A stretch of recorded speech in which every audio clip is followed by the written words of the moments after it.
ही जलना कोई ज़रूरी नहीं।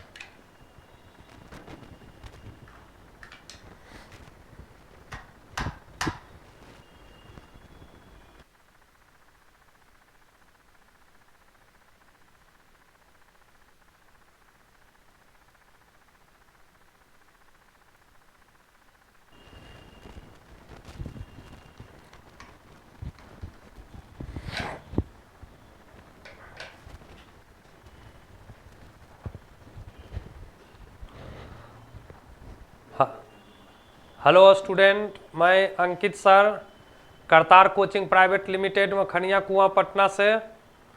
मैं आप लोगों को एयरफोर्स नेवी के लिए जो आगामी एग्ज़ाम होगा उसके लिए कुछ क्वेश्चन का प्रैक्टिस ऑनलाइन के माध्यम से आप लोगों के बीच कर रहा हूं।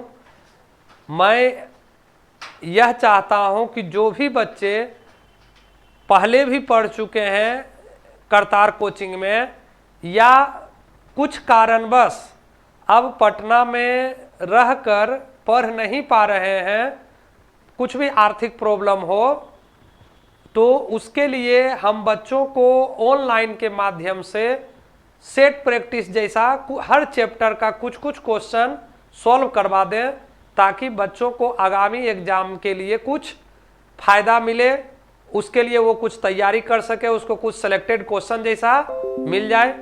तो इसीलिए हम बच्चों तुम लोगों के बीच आज ट्रिगोनोमेट्री चैप्टर, कौन सा चैप्टर? ट्रिगोनोमेट्री चैप्टर का क्वेश्चन ला रहे हैं। देखिए ट्रिगोनोमेट्री है, ट्रिग्नोमेट्री का फर्स्ट चैप्टर है trigonometric ratios and identities. Trigonometric ratios and identities, तो हम तुम लोगों को ट्रिग्नोमेट्रिक रेशियोज एंड आइडेंटिटीज का 25 ठो क्वेश्चन आज सॉल्व कर रहे हैं। तुम लोगों के बीच ऑनलाइन के माध्यम से क्वेश्चन सॉल्व हो रहा है। तो फर्स्ट क्वेश्चन यहां से आप देखिएगा,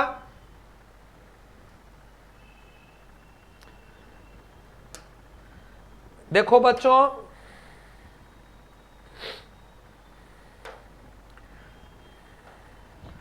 पहला क्वेश्चन ये है कि अगर sec theta minus tan theta equal to M है तो टेन थीटा का मान क्या होगा, यही तुमको बताना है। तो सबसे पहले बच्चों ये जान लो कि एक इक्वेशन से आप दो वेरिएबल का वैल्यू, नहीं सिंपल भाषा में ट्रिग्नोमेट्री छोड़ दो, हम तुमको जो बच्चा में आप लोग पढ़ते हैं लीनियर इक्वेशन, क्वाड्रेटिक इक्वेशन, वही लिख देते हैं। मान लो कोई एक इक्वेशन लिख दिए 2x माइनस 3y बराबर 7। अब बताओ हम तुमसे x और y का वैल्यू पूछेंगे, क्या तुम बता सकते हो x y का वैल्यू? नो। कारण, रीजन, क्योंकि ये कितना इक्वेशन है, सिर्फ एक इक्वेशन है। अब वेरिएबल कितना है, तो दो ठो वेरिएबल है। तो यदि वेरिएबल दो है तो सॉल्व करने के लिए x और y का वैल्यू निकालने के लिए इक्वेशन भी दो चाहिए। तो उसी प्रकार से देखो बच्चों, यहां एक इक्वेशन तो दिया हुआ है क्वेश्चन में,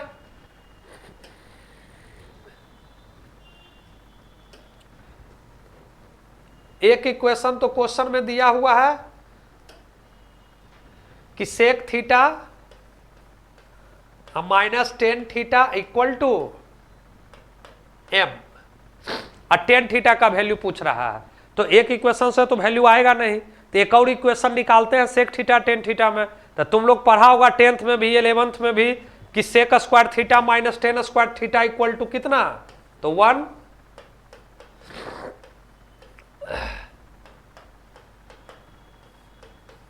अब बोलो A square minus B square, तो A minus B into A plus B.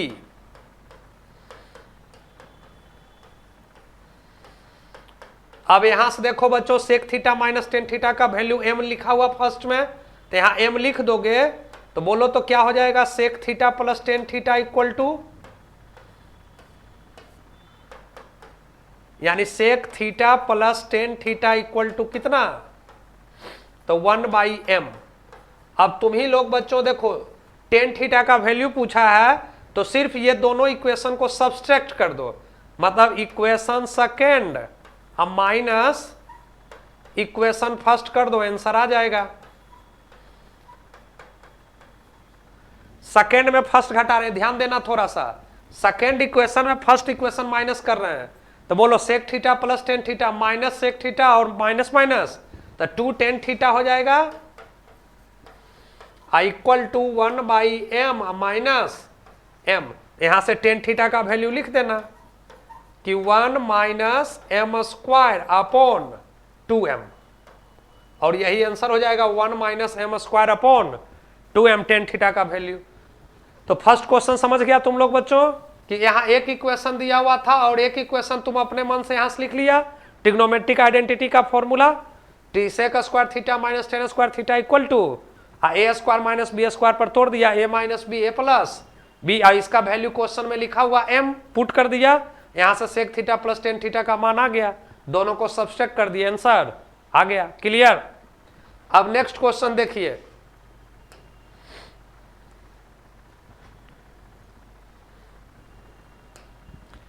देखो बच्चों नेक्स्ट क्वेश्चन ये दिया हुआ है कि a plus B equal to pi by 4, तो 1 plus tan A into 1 plus tan B का वैल्यू पूछ रहा है। a प्लस बी का मान दिया हुआ है पाई बाई 4, अब वैल्यू किसका बताना है, तो 1 plus tan A 1 plus tan B, तो गिवन है देखिए गिवन है कि a plus B equal to pi by 4, दोनों तरफ 10 लगा दीजिए, तो 10 a plus B equal to 10 pi by 4।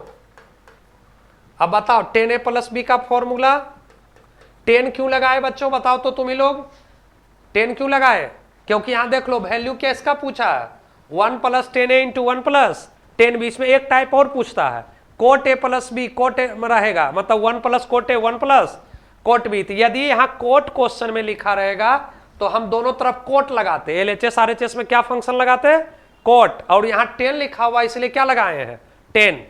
तो बोलो 10 ए प्लस बी का फॉर्मूला बता दो बच्चों, तो 10 a plus 10 B upon 1 minus 10 A into 10 B, और 10 पाई बाई 4 का मान तो 1।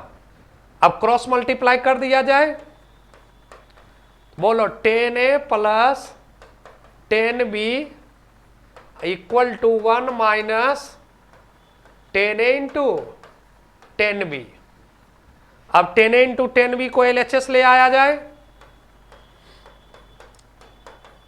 देख लो माइनस है तो एलएचएस आएगा तो क्या हो जाएगा plus 10 A into 10 B equal to 1। अब कॉमन निकालने के लिए एलएचएस और आरएचएस दोनों तरफ 1 ऐड कर देते हैं, क्या ऐड कर देते हैं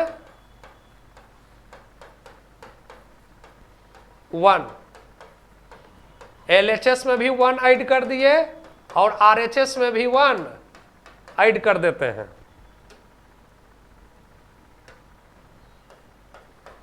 अब देख लो यहां फर्स्ट और लास्ट में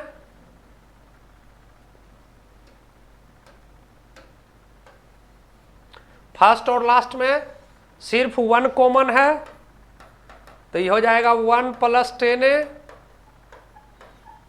और इस दोनों में 10 बी कॉमन ले लेते हो, क्या कॉमन ले लेते हो 10 बी, तब क्या बच गया 1 प्लस 10 ए, यहाँ 1 प्लस 1 2, अब दोनों में फिर 1 प्लस 10 ए कॉमन ले लेते हो,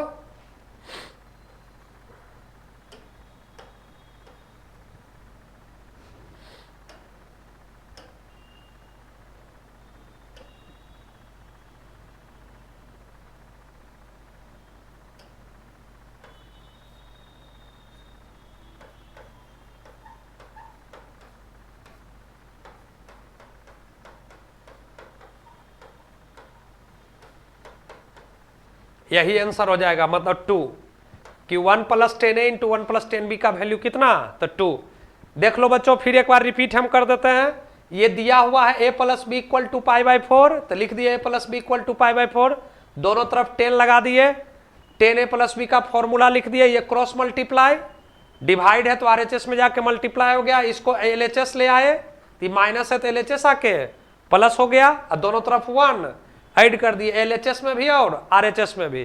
तो पहला लास्ट फर्स्ट और लास्ट में सिर्फ 1 कॉमन फर्स्ट और लास्ट, और इस दोनों में 10 ए कॉमन ले लिए 10 बी, तो 1 प्लस 10 है, अब दोनों में फिर 1 प्लस 10 ए कॉमन है, तो 1 प्लस 10 ए इंटू 1 प्लस 10 बी का वैल्यू कितना आ गया तो 2, यही आपका सॉल्यूशन हो गया बच्चों।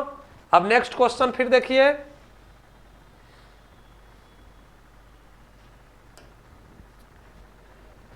देख लो बच्चों ये क्वेश्चन, ये सिंपल सिर्फ ऐड करना और इसमें कुछ करने का जरूरत, ऐड करके फॉर्मूला लिख दो। तो बोलो आंसर क्या आ जाएगा, तीनों में पहले एलसीएम बता दो बच्चों।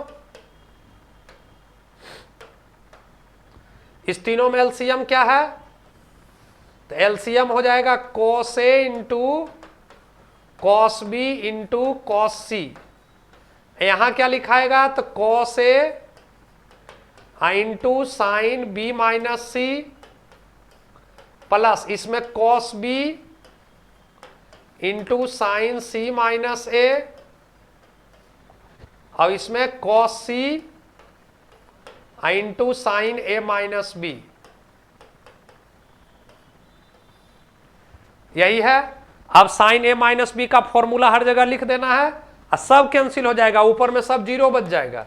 बताओ जीरो बटे कुछ भी कितना होता है, तो जीरो, यानी इसका आंसर कितना आ जाएगा, 0। बस खाली एलसीएम लेना था तीनों में, एलसीएम ले लिए और यहां फॉर्मूला लिख देना। साइन A माइनस बी का फॉर्मूला याद होगा तुम सबको, नहीं ये रिपीट है तो हम याद यहां लिख देते हैं फॉर्मूला कि sine A into cos B minus cos A into sine B. यही फॉर्मूला होता है साइन A माइनस बी का, sine A cos B minus cos A sine B. यही फॉर्मूला से तीनों को ऐड तोड़ देना है और सब एक दूसरे से कैंसिल, एक प्लस एक माइनस आएगा, सब कैंसिल हो जाएगा। कैंसिल के ऊपर में 0, 0 बटे कुछ भी कितना, 0, मतलब इसका आंसर कितना आ जाएगा, तो 0। नेक्स्ट क्वेश्चन देखिए,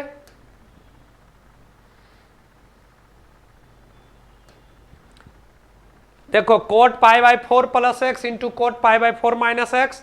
तो सबसे पहले बताओ बच्चों तुम ही लोग फॉर्मूला कोट ए प्लस बी और कोट ए माइनस बी का, बोलो कोट ए प्लस बी का फॉर्मूला, तो कोट ए इंटू कोट बी माइनस 1 और नीचे cot B plus cot A. और जब कोट ए माइनस बी रहेगा तब ये हो जाएगा तुम्हारा कोट ए इंटू कोट बी प्लस 1 अब upon cot B minus cot A. यही होगा, यही फॉर्मूला है कोट ए प्लस बी कोट ए माइनस बी का, कि कोट ए प्लस बी कोट ए इंटू कोट बी माइनस 1 बटे कोट बी प्लस, और कोट ए माइनस बी तो कोट ए इंटू कोट बी प्लस 1 बटे कोट बी माइनस। बस इसी फॉर्मूला पर तोड़ दो दोनों को। बोलो कोट ए प्लस बी, तो cot pi by 4 plus into cot x minus 1 और नीचे cot x plus cot pi by 4 और फिर यहां इंटू कोट ए माइनस बी, तो कोट ए इंटू कोट बी अब प्लस 1 और नीचे cot B minus cot a. अब कोट 45 डिग्री का पाई बाई 4 मतलब 45 डिग्री और कोट 45 का मान 1, तो जहां जहां कोट पाई बाई 4 है वहां वहां 1 लिख दो। तो बोलो 1 इंटू कोट एक्स तो सिर्फ cot X, 1 into cot X तो सिर्फ कोट एक्स माइनस यहां कोट एक्स प्लस 1, और वही बात यहां भी कोट एक्स प्लस 1 और नीचे कोट एक्स माइनस, तो चूंकि दोनों मल्टीप्लाई में तो इससे ये कैंसिल, इससे सब कैंसिल होके कितना गया 1, मतलब फाइनल आंसर कितना हो जाएगा, तो 1। यही आंसर 1 कि coat pi by 4 plus X into cot pi by 4 minus x का वैल्यू कितना, तो 1। बस खाली फॉर्मूला लिख के मल्टीप्लाई करना था। और कोट 45 डिग्री का मान कितना, तो 1, जहां जहां कोट पाई बाई 4 है वहां वहां 1 लिख देना है।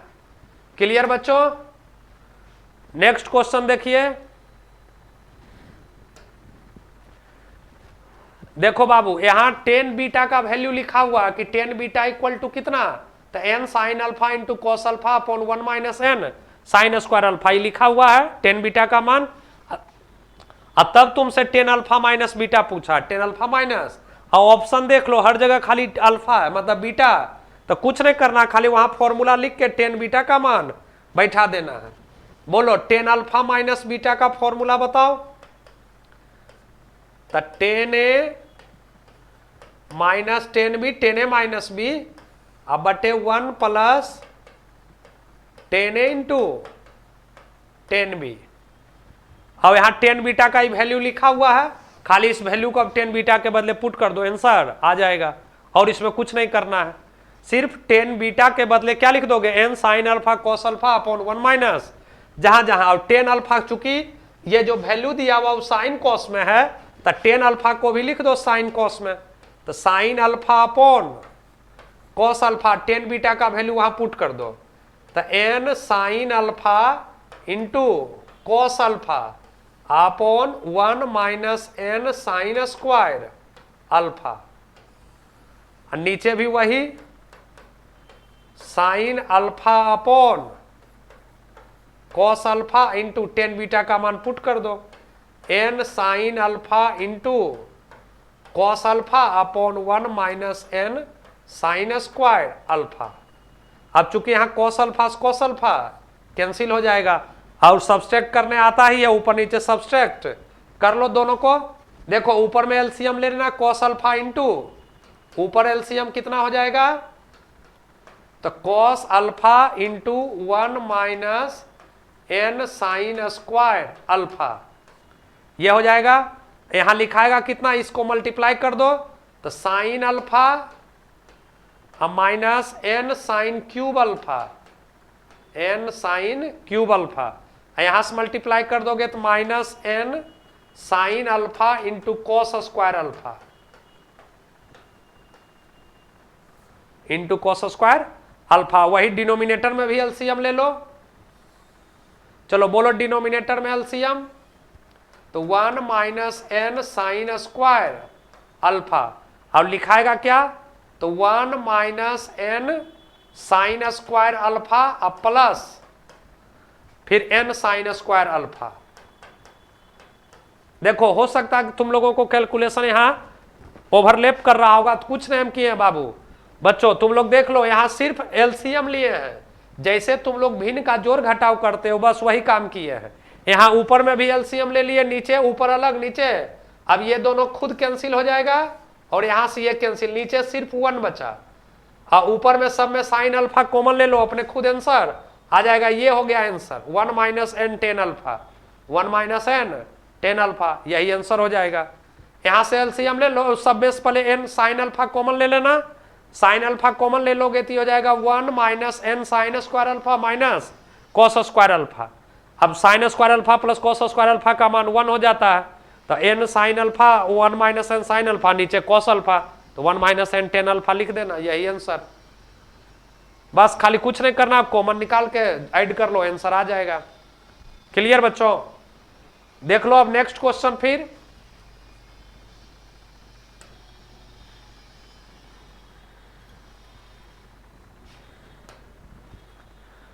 यहां से देखो बाबू, इसका मैक्सिमम वैल्यू पूछा 5 cos theta plus 3 cos theta plus 3 का मान कहां से कहां तक होगा।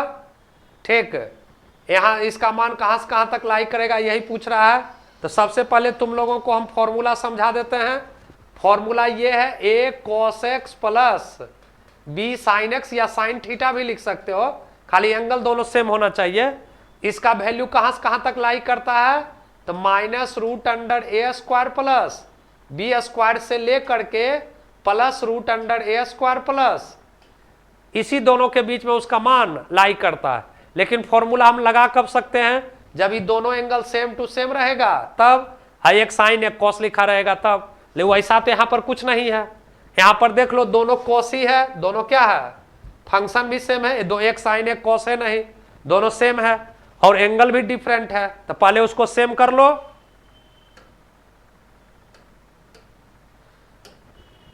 पहले फॉर्मूला समझ गया कैसे यूज होता है। तो बोलो 5 cos theta plus 3 into cos theta plus pi by 3 है, और प्लस 3 बाद में जोड़ लेंगे। अभी बस जो भी एक्स्ट्रा टर्म है मल्टीप्लाई रहे, ऐड रहे, सब्सट्रैक्ट रहे, डिवाइड रहे, उससे कोई प्रॉब्लम, पहले उसका निकाल लीजिए, जो रहेगा वो काम फिर कर देना है। तो देख लो यहां से cos a प्लस बी का फॉर्मूला बताओ, तो बोलो cos a प्लस बी का फॉर्मूला, तो cos a into cos b minus sine a into sine b।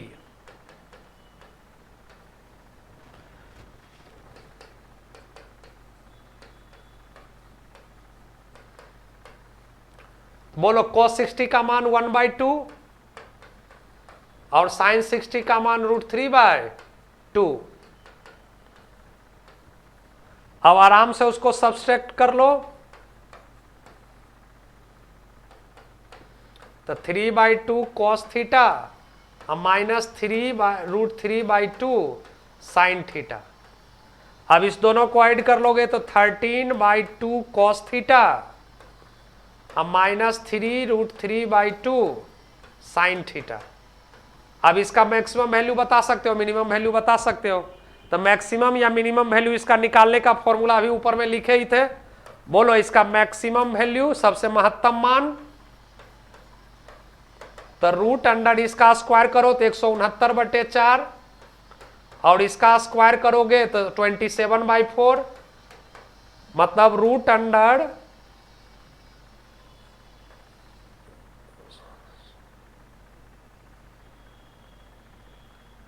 हाँ 196 आ जाएगा। अब बाई 4, अभी 4 से कैंसिल होगा,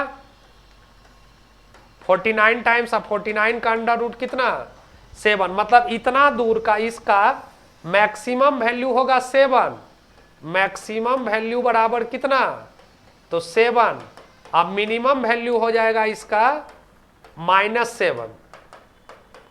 अब इसमें देखो एक्स्ट्रा 3 ऐड है, तो तुम भी 3 ऐड कर दो, दोनों में 3 ऐड कर देंगे तो क्या लिख दोगे, मैक्सिमम वैल्यू बराबर 10 और मिनिमम वैल्यू बराबर -4। 10 और -4 मतलब कहां से कहां तक इसका वैल्यू लाई करेगा, तो -4 से लेकर के 10 तक, -4 से लेकर के 10 तक ये होगा। इसका वैल्यू कहां से कहां तक लाई करेगा, मान कहां से कहां तक पूछ रहा है, तो मिनिमम वैल्यू है -4 और मैक्सिमम वैल्यू है 10, तो कहां से कहां तक उसका मान रहेगा, तो -4 से लेकर के 10 तक, -4 से लेकर के 10 तक। क्लियर बच्चों। अब नेक्स्ट क्वेश्चन देखो, फिर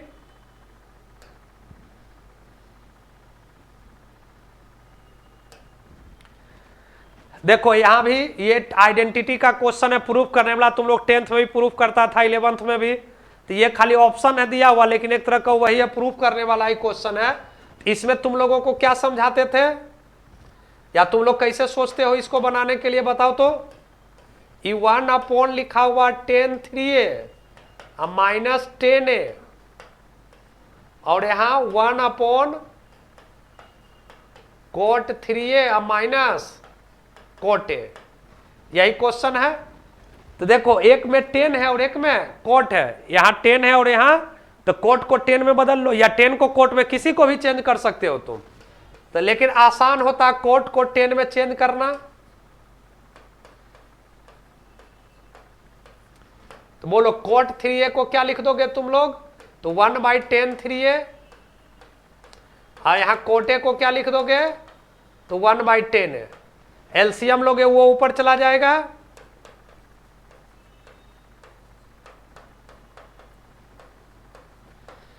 तो बोलो क्या हो जाएगा ऊपर 10 3a इंटू 10a, यहां लिखा जाएगा 10a माइनस 10 3a। अब देख लो बच्चों तुम ही लोग, इसमें साइन का अंतर है, यहां 10 3a प्लस है, इसमें 10 3a माइनस है, और यहां 10a माइनस है, यहां 10a प्लस है, तो उससे माइनस कॉमन ले लेते हैं।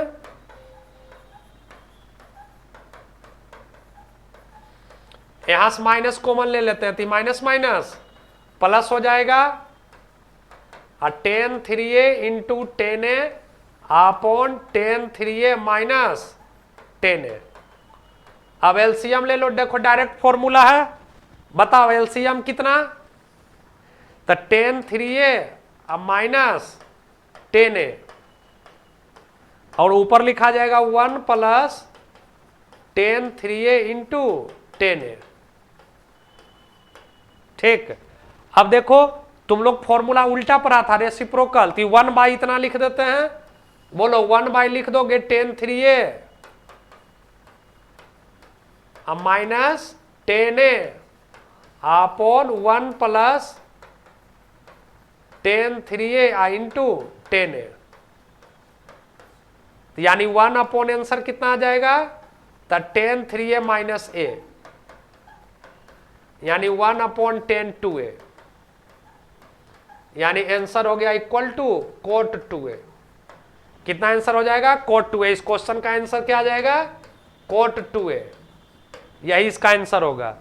सिर्फ क्या किए बच्चों, तो इसमें cot को 10 में चेंज कर दिए, cot को 10 में, cot 3a को क्या लिख दिए, तो 1 बाई 10 3a, इस cot a को क्या लिख दिए, तो 1 बाई 10 है। अब लिख के खाली बस जैसे जोड़ घटाव करते हैं वैसे कर दिए। पहले इस दोनों को सब्सट्रैक्ट किए, जो एलसीएम लिए ऊपर चला गया न्यूमरेटर में, अंश में। अब इस दोनों में चूंकि साइन का अंतर था तो इसलिए माइनस कॉमन ले लिए, तो यहाँ माइनस माइनस, ये प्लस हो गया, ये माइनस यहाँ नीचे आके प्लस, इससे माइनस कॉमन ले लिए। चूंकि अब दोनों सेम है तो एलसीएम आ गया। फॉर्मूला तो है लेकिन ये उल्टा है, उल्टा होता 10a प्लस 10b, या नीचे में होता 1 माइनस 10a इंटू 10b, तो रेसिप्रोकल कर दिए तो 1 बाई 10 2a, मतलब cot 2a। आंसर क्या आ गया, cot 2a। Clear. Next question देखिए,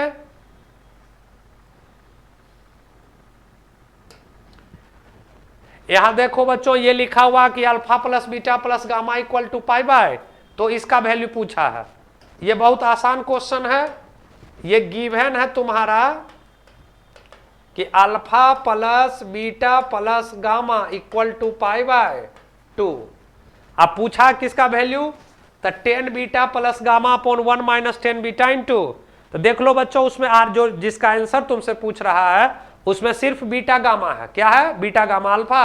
तो तुम भी वही काम करो, बीटा गामा को एलएचएस में रहने देना और अल्फा को आरएचएस भेज दो।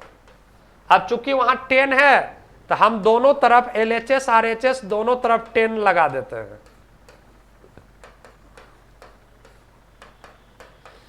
देखो 10 लगा दिए।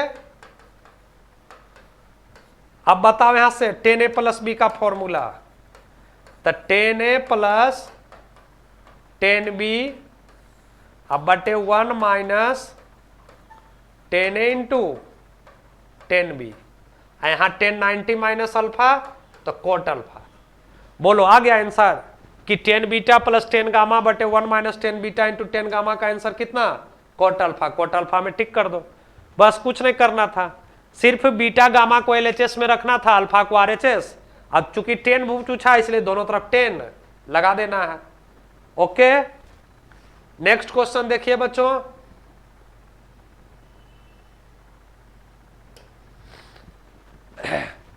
देखो ये लिखा हुआ अगर कि अल्फा बीटा गामा एपी में है, अल्फा बीटा गामा किस में है, एपी में है।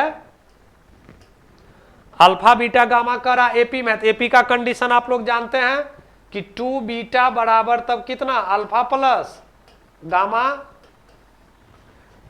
अब तब इसका वैल्यू पूछा sine alpha minus sine gamma और cos alpha minus sine alpha minus sine gamma upon cos gamma minus cos alpha. तो देखो साइन सी माइनस साइन डी या cos c minus cos d का फॉर्मूला पूछा, जानते हो ना। बोलो साइन सी माइनस साइन डी, तो साइन सी माइनस साइन डी तो 2 cos c plus d by 2 into sine C minus D by 2, और नीचे कोस सी माइनस कोस डी तो 2 sine C plus D by 2 into sine D minus C by 2। ये दोनों cancel, यहां 2 से, तो बोलो आ गया cot alpha plus gamma by 2। और वहां फर्स्ट में देख लो अल्फा प्लस गामा का वैल्यू, बोलो अल्फा प्लस गामा का वैल्यू तो 2 बीटा फर्स्ट में, यहां से कि alpha plus gamma equal to कितना, तो 2 बीटा, यानी फाइनल आंसर क्या आ गया, तो कोट बीटा, यानी इसका आंसर कितना हो गया, कोट बीटा। बस खाली एपी का कंडीशन लिख दिया, अल्फा बीटा गामा एपी में, तो 2 बीटा बराबर अल्फा प्लस गामा, और यहाँ साइन सी माइनस साइन डी, नीचे कोस सी माइनस, कॉस डी एक कैंसिल हो गया, कॉस थीटा बटे साइन थीटा कोट थीटा, और यहाँ अल्फा प्लस गामा का वैल्यू 2 बीटा है, यहाँ 2 बीटा लिख दिए, 2 से 2 कट गया, बच गया कोट बीटा। आंसर क्लियर बच्चों, समझ गया। नेक्स्ट क्वेश्चन देखो,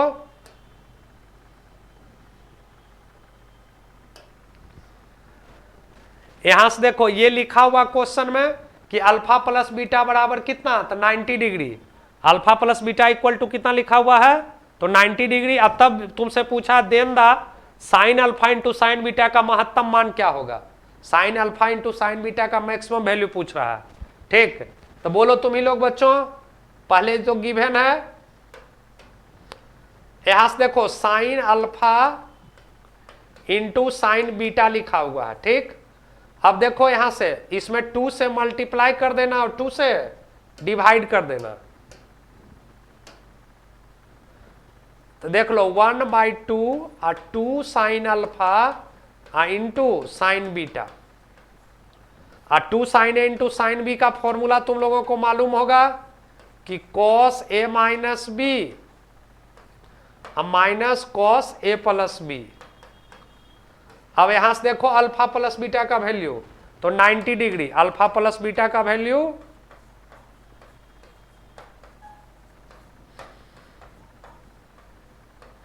और कॉस 90 डिग्री का मान 0।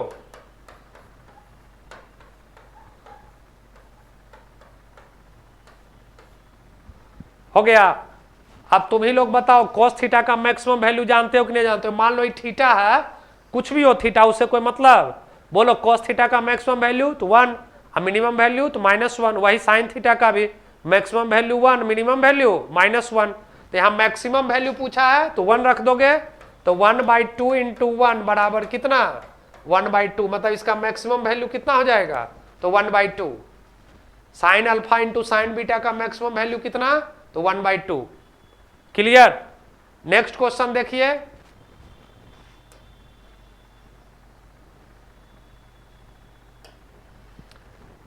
देखो यहां लिखा हुआ है कि cosec a into plus sec ए बराबर cosec B plus sec B. तो 10 ए इंटू 10 बी का वैल्यू तुमसे पूछ रहा है, 10 ए इंटू 10 बी का। तो गिवन है कि कोसेक ए प्लस सेक ए बराबर cosec B plus sec B.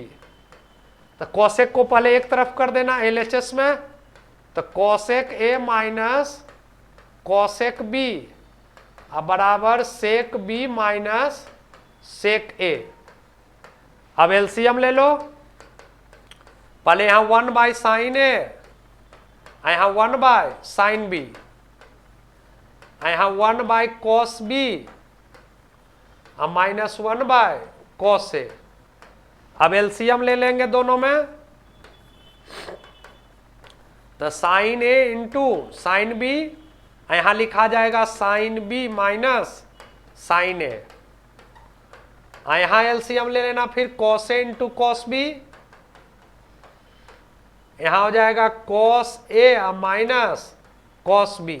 अब क्रॉस मल्टीप्लाई कर दो सिर्फ, तो sine B minus sine A और नीचे cos A minus cos B equal to sine A into sine B अब बटे cos A into cos B. बोलो साइन थीटा बटे कॉस थीटा, तो टेन थीटा, तो यहां आ गया 10 ए इंटू 10 बी, इसको साइन सी माइनस साइन डी, और नीचे कॉस सी माइनस कॉस डी, जैसे पिछला क्वेश्चन बताए थे। तो बोलो साइन सी माइनस साइन डी का फॉर्मूला, तो 2 cos c plus D by 2 into sine C minus D by, वैसे 2 sin c plus D by 2 into sine D minus C bye, cut जाएगा, अपने आ जाएगा आंसर 10 a इंटू 10 बी का मान कर लोगे खुद से।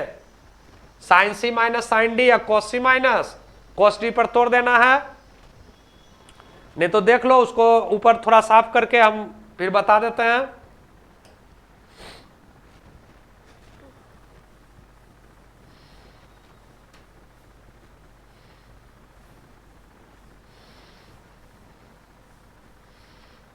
देखो यहां तोड़ देना फॉर्मूला पर, कि sine C minus sine D 2 cos C plus D by 2 into sine C minus D by 2 और नीचे cos C minus cos D 2 sine C plus D by 2 into sine D minus C by 2। ये हो गया cancel, यहाँ 2 से 2 cancel, यहाँ sign ए बटे कोस ए sine B बटे, तो ये हो जाएगा तुम्हारा 10 ए इंटू 10 बी, जिसका मान पूछा है। यानी क्या आ जाएगा, कॉस थीटा बटे साइन थीटा, तो कॉट थीटा, मतलब 10 ए इंटू 10 बी का वैल्यू हो गया तो cot A plus B by 2, cot A plus B by 2, यही आंसर हो जाएगा, cot A plus B by 2, यही इस क्वेश्चन का आंसर हो गया। चलिए अब नेक्स्ट क्वेश्चन देखिए।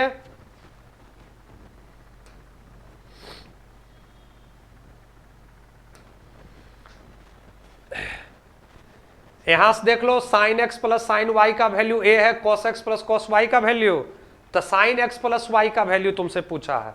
ठीक, तो देखो ये ऐसा क्वेश्चन कैसे बनाया जाता है, तो ये लिखा हुआ है sine x plus sine y equal to a, इसको पहले साइन सी प्लस साइन डी के फॉर्मूला पर तोड़ लोगे कि 2 sine C plus d by 2 into cos C minus D by 2।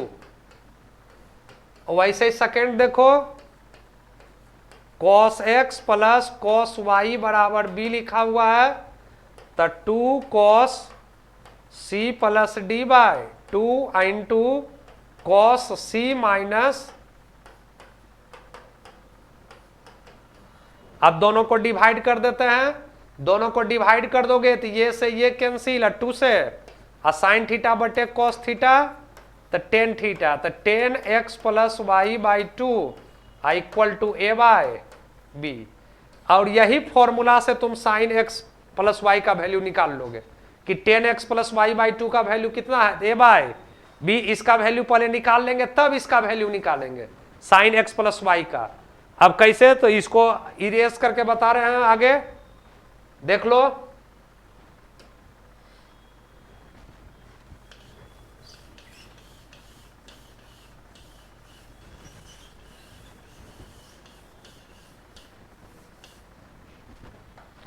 देखो साइन ए का तुम पहले फॉर्मूला जानते हो कि 2 10 ए बाई 2 अब बटे 1 प्लस 10 स्क्वायर ए बाई 2।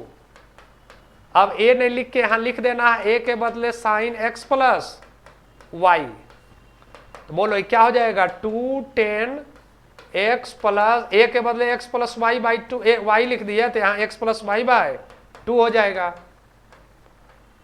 अब ये वैल्यू यहां लिखा हुआ है, यहां पुट कर दो, यहां पुट कर दो, इसके बदले a by b, 10 x plus Y by 2 के बदले क्या पुट कर दोगे, ए बाय बी, हो जाएगा आंसर।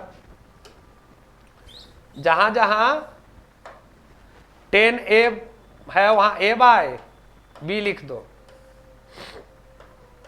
ए स्क्वायर बटे बी स्क्वायर हो जाएगा।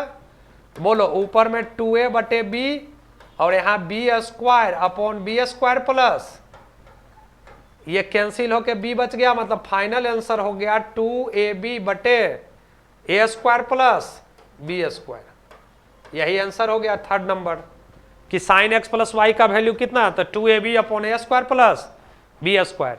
कैसे लाए सो समझ गया, पहले किसका वैल्यू निकाले उसमें से 10 एक्स प्लस वाई बाई 2 का, कैसे, तो साइन सी प्लस साइन डी या कॉस सी प्लस कॉस डी, दोनों पर तोड़ दिए और दोनों को डिवाइड कर दिए केवल। क्लियर। अब 10a प्लस बी का 10 एक्स प्लस वाई बाई 2 का माना गया, फॉर्मूला में बैठा दिया, आंसर आ गया। नेक्स्ट क्वेश्चन देखो, cos पाई बाई 4, cos का पावर 4, 3 पाई बाई 8, cos का पावर, ये डायरेक्ट आंसर कितना, तो 3 बाई 2। कैसे सो समझ लो थोड़ा सा।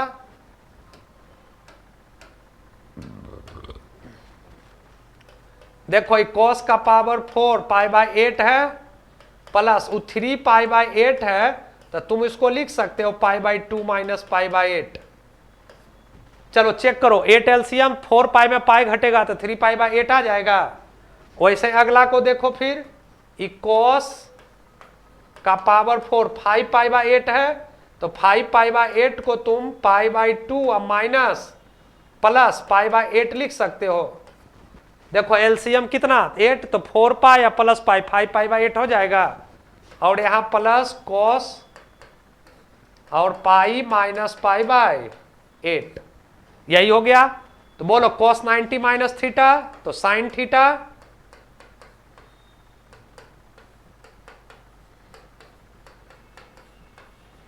cos 90 plus theta.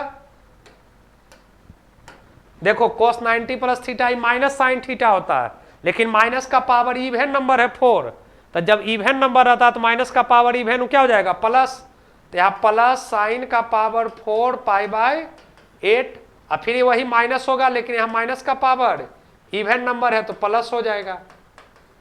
अब देखो दोनों एक सेम चीज है, मतलब ये हो गया 2 इंटू कॉस का पावर 4π/8 प्लस साइन का पावर 4π/8। अब ए स्क्वायर प्लस बी स्क्वायर का फॉर्मूला जानते हो, इसको तुम ऐसे लिख सकते हो साइन स्क्वायर π/8 और प्लस कॉस स्क्वायर π/8, इसका होल स्क्वायर, इसका ए स्क्वायर प्लस बी स्क्वायर का फॉर्मूला नहीं जानते हो तो हम फिर यहाँ लिख भी देते हैं। देख लो साइड में हम यहाँ लिख देते हैं ए स्क्वायर प्लस बी स्क्वायर बराबर ए प्लस बी का होल स्क्वायर और माइनस 2ab, वहाँ माइनस 2ab कर देते हैं, तो 2 इंटू साइन का स्क्वायर का π/8 इंटू कॉस स्क्वायर π/8, यही हो गया। ठीक, अब बताओ ये तो 1 हो गया sine square theta cos square theta, और वहां फॉर्मूला में लाने के लिए ये 1 माइनस यहाँ 2 से डिवाइड 2 से मल्टीप्लाई कर देते हैं, तो 2 साइन π/8 इंटू कॉस π/8, ये पूरे का होल स्क्वायर हो गया, ये पूरे का होल स्क्वायर।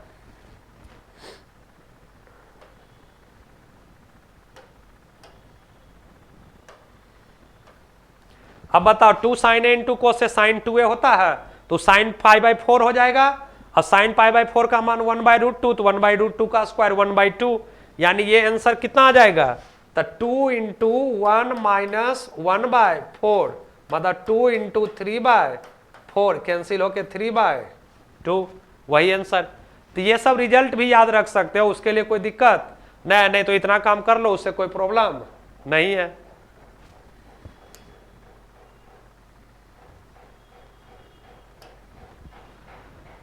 ये तो क्वेश्चन अभी बना ही चुके हो, फिर sign alpha plus sine beta है कॉस अल्फा कॉस बीटा, तो टेन अल्फा माइनस बीटा/2 का मान पूछा है, तो बस दोनों को स्क्वायर करके जोड़ दो, सिर्फ दोनों को स्क्वायर करके क्या करना, जोड़ देना, हो जाएगा answer. On squaring and adding दोनों को स्क्वायर करके जोड़ दो कि sine alpha plus sine beta का whole square plus cos alpha plus cos beta का whole square equal to A square plus b square. LHS को एलएचएस से ऐड करते हैं, आरएचएस को पहले स्क्वायरिंग किए तब ऐड किए, पहले स्क्वायरिंग उसके बाद ऐडिंग, तो बोलो क्या हो जाएगा ये, तो sine square alpha plus sine square plus 2 sine alpha into sine beta, फिर cos square alpha plus cos square beta plus 2 cos alpha into cos beta equal to A square plus b square. तो देख लो sine square alpha cos square alpha 1, sine square beta cos square beta 1, तो 2 हो गया 1 + 1, अब बाकी सब में 2 है, तो 2 कॉमन ले लोगे तो 1 plus I cos A cos B plus sign A sine B, तो कॉस ए माइनस बी हो गया।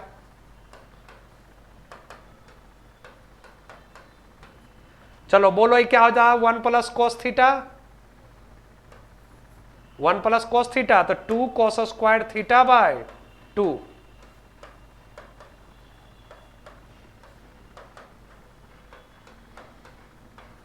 यानी cos square alpha minus beta by 2 बराबर ए स्क्वायर प्लस बी स्क्वायर बटे 4। तो यहां से पहले cos alpha minus beta by 2 निकल गया, प्लस माइनस दे देना तो रूट अंडर ए स्क्वायर प्लस बी स्क्वायर। अब आए तो देखो ये बी हो गया, ये एच हो गया, तो पी निकाल लेना पहले।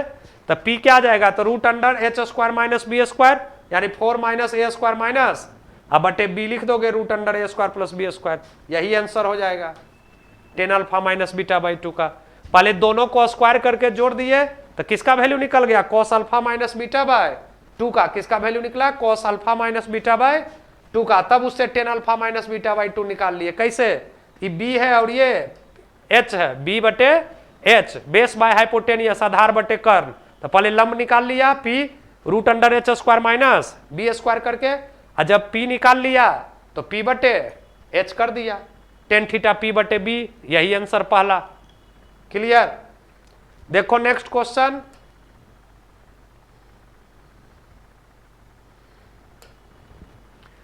ये भी आइडेंटिटी का ही क्वेश्चन है, यहां दिया हुआ है, इसको प्रूफ करना है।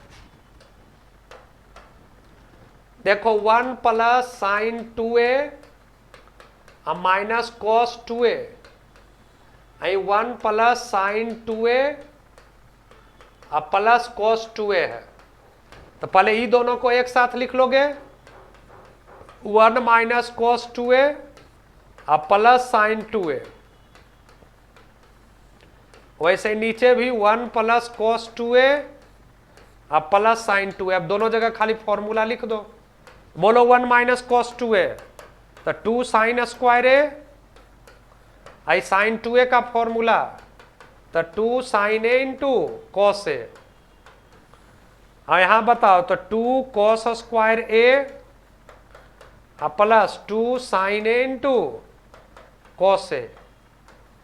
अब दोनों में फिर 2 साइन ए कॉमन है, यहां क्या लिखाएगा, sign a plus cos A, sign a plus cos A, और नीचे में 2 कॉस ए कॉमन है, तब क्या लिखाएगा, sign a plus cos A. E cancel, और 2 से साइन थीटा बटे कॉस थीटा, तो 10 थीटा, यानी यही आंसर हो गया 10a। बस सिंपल था, खाली वहां फॉर्मूला लगाना था। 1 माइनस कॉस 2a, नीचे 1 plus cos 2a sign 2a का। समझ गया बच्चों। नेक्स्ट क्वेश्चन 16 नंबर, यहां देखो कॉट ए होगा, ये भी कितना होगा, कॉट, ये भी कॉट ही है, कॉट ए प्लस कोसे के माइनस 1 और कॉट ए माइनस कोसे के प्लस 1, ये भी आइडेंटिटी का ही क्वेश्चन है। तो देखो कॉट ए प्लस कोसे के, ये जो 1 है ना बाबू, इस 1 को तुम लिख सकते हो cosec square theta minus cot square theta. बोलो cosec square theta minus cot square theta 1 होता है, तो यहां लिख दो इसको cosec square A minus into cot square a. इस 1 को लिख दिए cosec square A minus cot square a. वहां दिखाई नहीं पड़ रहा था, ये कॉट है, सबसे पहले क्वेश्चन में ही सुधार लेना, ये क्या है, कॉट। तो बोलो cot A plus cosec A, और 1 को लिख देना cosec square A minus cot square A, और नीचे cot A minus cosec A और प्लस 1। तो बोलो यहां से क्या हो जाएगा, a square minus B square, A minus B A plus b ले लेगा, तो cot A plus cosec a, यहां माइनस, यहां लिख दोगे a square minus B square से ए प्लस बी और ए माइनस बी।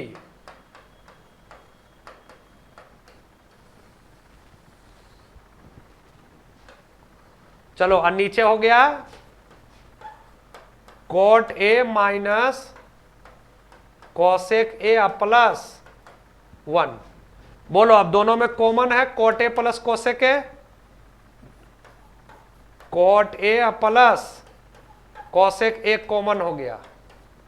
अब बच क्या क्या गया, तो देखो यहां से माइनस, यही उसी को पहले लिख देते हैं, तो minus minus plus cot A minus cosec A और प्लस 1, और नीचे भी देखो वही चीज लिखा हुआ है, cot A minus cosec a plus 1। ये आपस में क्या हो गया, कैंसिल। क्या बचा रह गया, cot A plus cosec A, cot A plus, यानी फर्स्ट नंबर ऑप्शन ही सही है, first number option cot A plus को कुछ नहीं करना था, सिर्फ इस 1 को लिखना था cosec square theta minus cot square theta, cosec square theta minus cot square theta, यानी cosec square A minus cot square A, और उसको ए स्क्वायर माइनस बी स्क्वायर पर तोड़ देना था, ए प्लस बी और ए प्लस बी हो गया, कॉमन ले लिए, नीचे वाला कट गया, आंसर आ गया।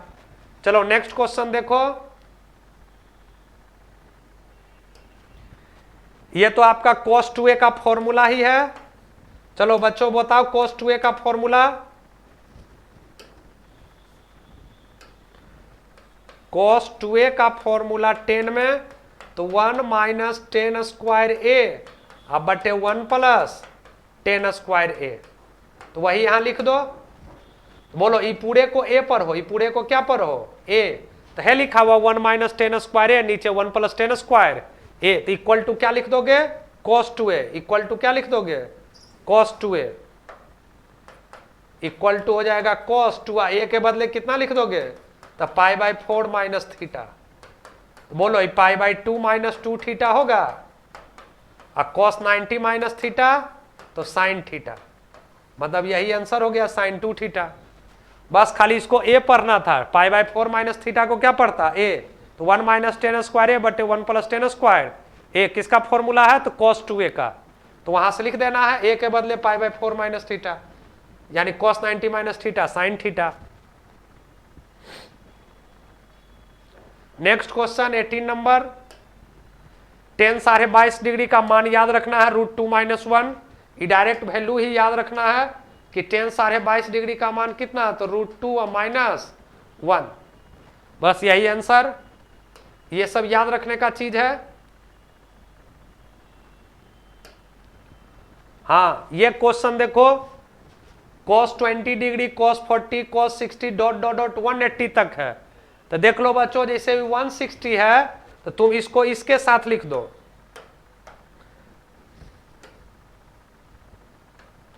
बोलो cos 20 और 160 को लिख सकते हो cos 180 माइनस 20। वैसे cos 40 डिग्री है तो उससे पहले आएगा कितना, 160 से पहले 140, तो इसको cos 180 माइनस 40 लिख दोगे। वैसे बोलो फिर नेक्स्ट cos 60 है, ठीक, तो बोलो 140 से पहले 120, तो इसको cos 180 माइनस, वैसे सब लिखते चल जाओगे, लास्ट में cos 180 बचा रह जाएगा। तो बोलो cos 180 माइनस थीटा तुम लोग पढ़े हो, माइनस cos थीटा, तो सब एक दूसरे से कैंसिल हो जाएगा, सब एक दूसरे से क्या हो जाएगा, कैंसिल। वैसे cos 60 या माइनस cos 60, खाली लास्ट में cos 80 बचा रह जाएगा 180। तो बोलो ये सब आपस में क्या हो गया, कैंसिल। cos 180 डिग्री का मान कितना, तो -1, यानी आंसर कितना आ गया, -1, उसी में टिक कर देना -1। इसका वैल्यू कितना, जैसे ही डॉट डॉट डॉट का मतलब होता है, जैसे यहाँ बीच में ये भी लिखल है 120, 140 तब 160 और 180, तो 120 को हम लिख दिए 180 माइनस 60, 140 को लिख दिए 180 माइनस 40, तो वैसे सबको लिख देंगे, सब एक दूसरे से कैंसिल, लास्ट में खाली 180 डिग्री बचा रह जाएगा। तो cos 180 डिग्री का वैल्यू कितना, -1, मतलब पूरे सीरीज का सम कितना, तो -1। चलो नेक्स्ट क्वेश्चन देखो बच्चों,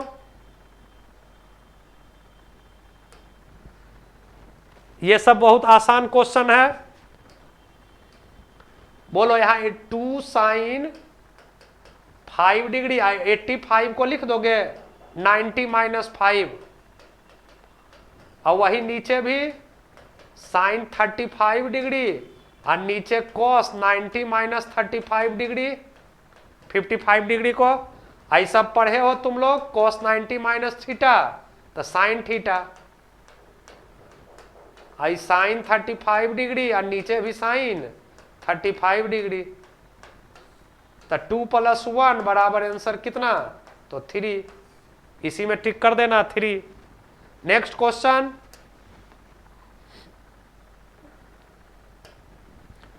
देखो sec theta minus tan theta upon sec theta plus tan theta है, तो वही जैसे रेशनलाइजेशन करते हैं,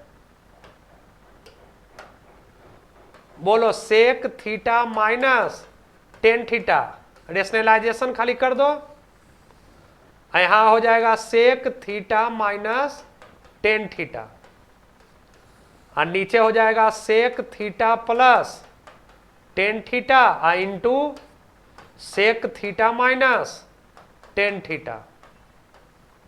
चलो बोलो, इस sec square theta minus tan square theta हो गया, और ऊपर में सेक थीटा माइनस टेन थीटा का होल स्क्वायर, यहां हो जाएगा sec square theta minus tan square theta.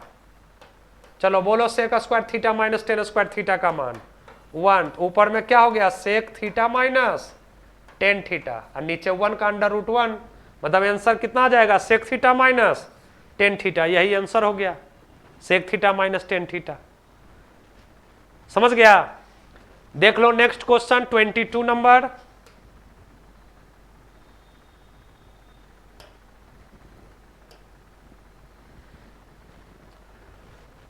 Number question, ये पहले भी आप लोग बना चुके हैं, फिर ये दोबारा क्वेश्चन है, बोलो एक बार रिपीट करके समझा चुके हैं। क्या करोगे इस क्वेश्चन में, कोट को क्या लिख दोगे, तो 1/10 थीटा, और नीचे एक कोट थीटा को फिर 1/10 थीटा, 1/10 3 थीटा, ये जैसे है वैसे रहने दो, 10 थीटा बटे 10 थीटा माइनस 10 3 थीटा। एलसीएम लेंगे ऊपर चला जाएगा, और 10 थीटा नीचे आ जाएगा, मतलब हो गया 10 थीटा इंटू 10 3 थीटा, और नीचे 10 थीटा इंटू 10 3 थीटा और माइनस 10 थीटा, अब प्लस फिर 10 थीटा अपॉन 10 थीटा और माइनस 10 3 थीटा। देख लो बच्चों, फिर यहाँ वही, यहाँ साइन उल्टा है, 10 3 थीटा माइनस 10 थीटा, यहाँ 10 थीटा माइनस 10 थीटा, तो क्या करोगे माइनस पहले कॉमन ले लेना, और ऊपर में हो जाएगा 10 थीटा इंटू 10 3 थीटा, और नीचे 10 थीटा 10 3 थीटा और माइनस 10 थीटा, यहाँ माइनस कॉमन ले लोगे, 10 थीटा अपॉन 10 3 थीटा और माइनस 10 थीटा। अब एलसीएम ले लेना तुम लोग बच्चों, एलसीएम लेके जैसे सब्सट्रैक्ट करते हो वैसे सब्सट्रैक्ट कर दोगे, आ जाएगा आंसर।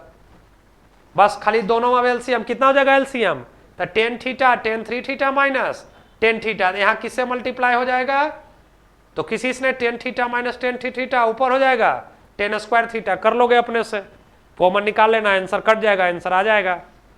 क्लियर? बस खाली कोट को 10 में इधर से भी बना सकते हो, 10 को भी कोट में चेंज करके, खाली चेंज करके बना लेना, एलसीएम लेके आगे कर लेना सॉल्व। देख लो नेक्स्ट क्वेश्चन 23,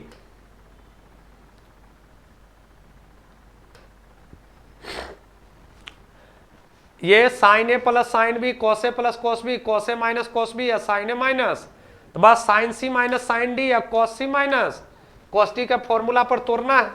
बोलो साइन सी प्लस साइन डी, तो 2 sine C plus d by 2 into cos C minus d by 2, और नीचे 2 cos C plus D by 2 into cos C minus d by 2, और वही यहाँ कॉस सी माइनस कॉस डी, नीचे sine सी minus sine d, तो 2 sine C plus D by 2 into sine D minus C by 2, और नीचे फिर 2 cos C plus D by 2 into sine C minus d by 2।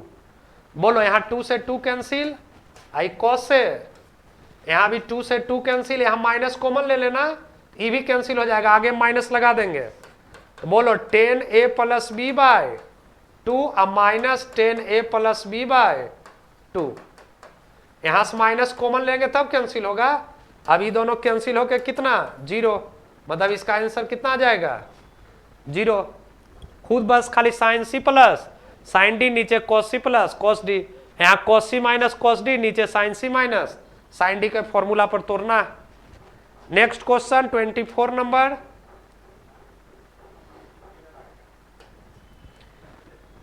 देखो यहां पर फॉर्मूला सिर्फ लिख देना है। देखो दोनों में 2 कॉमन है, तो 2 जब कॉमन ले लोगे तो हो जाएगा 1 प्लस कॉस 4 थीटा। अब बोलो 1 प्लस कॉस 4 थीटा, तो 2 cos square theta by 2, 2 cos square theta by 2 मतलब 2 थीटा, यानी हो जाएगा 2 प्लस 2 कॉस 2 थीटा। अब फिर 2 कॉमन ले लेना, बोलो 2 कॉमन ले लोगे तो 1 प्लस कॉस 2 थीटा, यानी कितना हो गया फिर, तो 2 इंटू 2 कॉस स्क्वायर थीटा, यानी आंसर कितना हो जाएगा, तो 2 कॉस थीटा, 2 कॉस थीटा। यही फर्स्ट आंसर हो गया। बस खाली 1 प्लस कॉस ए का फॉर्मूला 2 कॉस स्क्वायर ए बाय 2 लिखना है। अब लास्ट क्वेश्चन,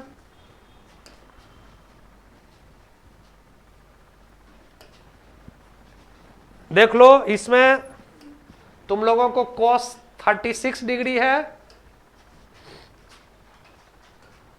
यहां पर इसको लिख सकते हो कॉस 90 माइनस 18 डिग्री 72 को, और फिर यहां कॉस 90 प्लस 18 डिग्री, इसको कॉस 180 माइनस 36 डिग्री।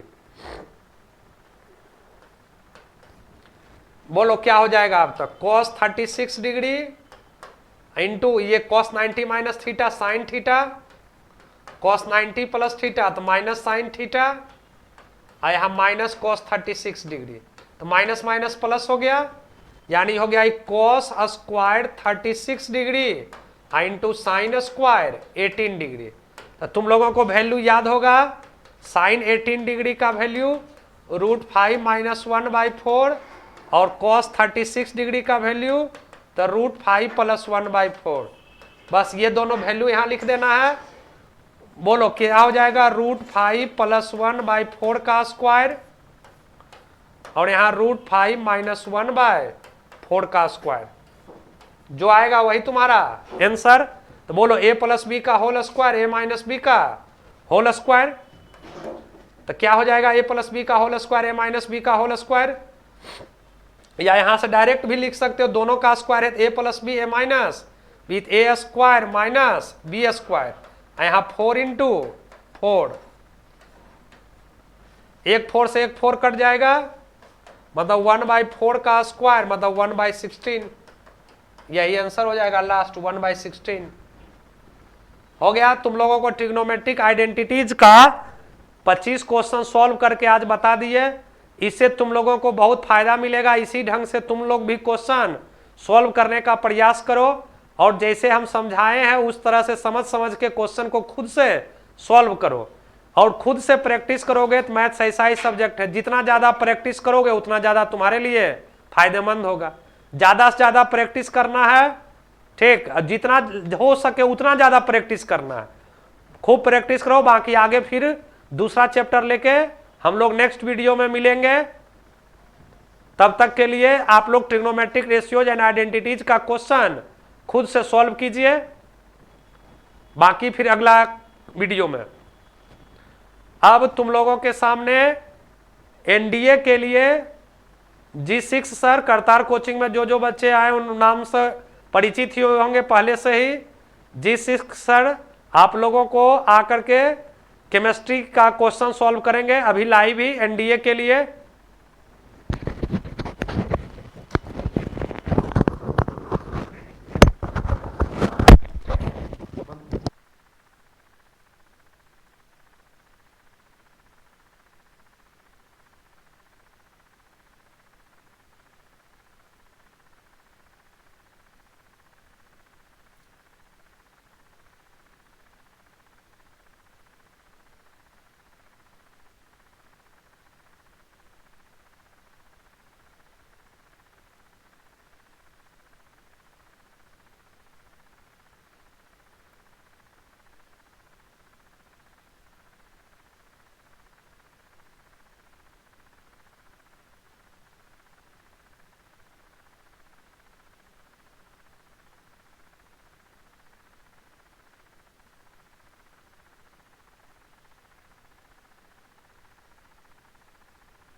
आइए जल्दी।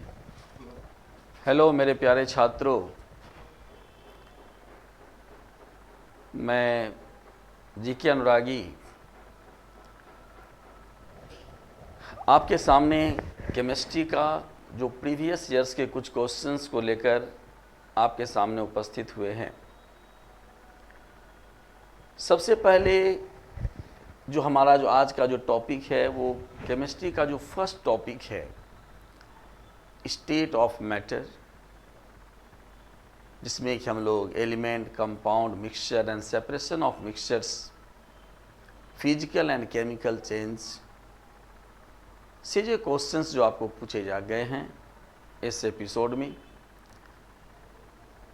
इसमें लगभग 21 क्वेश्चंस का समावेश किया गया है जो कि प्रीवियस ईयर्स के पूछे गए क्वेश्चन हैं। इस क्वेश्चन को ऐड करते समय इस बात का भी ध्यान रखा गया है कि किस प्रकार के क्वेश्चंस आपके एग्जामिनेशन हॉल में पूछे जाते हैं। तो भाई बिना समय गंवाए हुए हम इस एपिसोड को शुरू करते हैं। बहुत कम बच्चे इस सेशन में जुड़ रहे हैं, शायद बच्चों को पता है या नहीं है ना। चलिए आज शुरुआत है ना। तो हम लोग शुरुआत करते हैं, एक एक करके क्वेश्चन को जो है हम लोग केयरफुली रीड करें और फिर उसे समझने का प्रयास करें।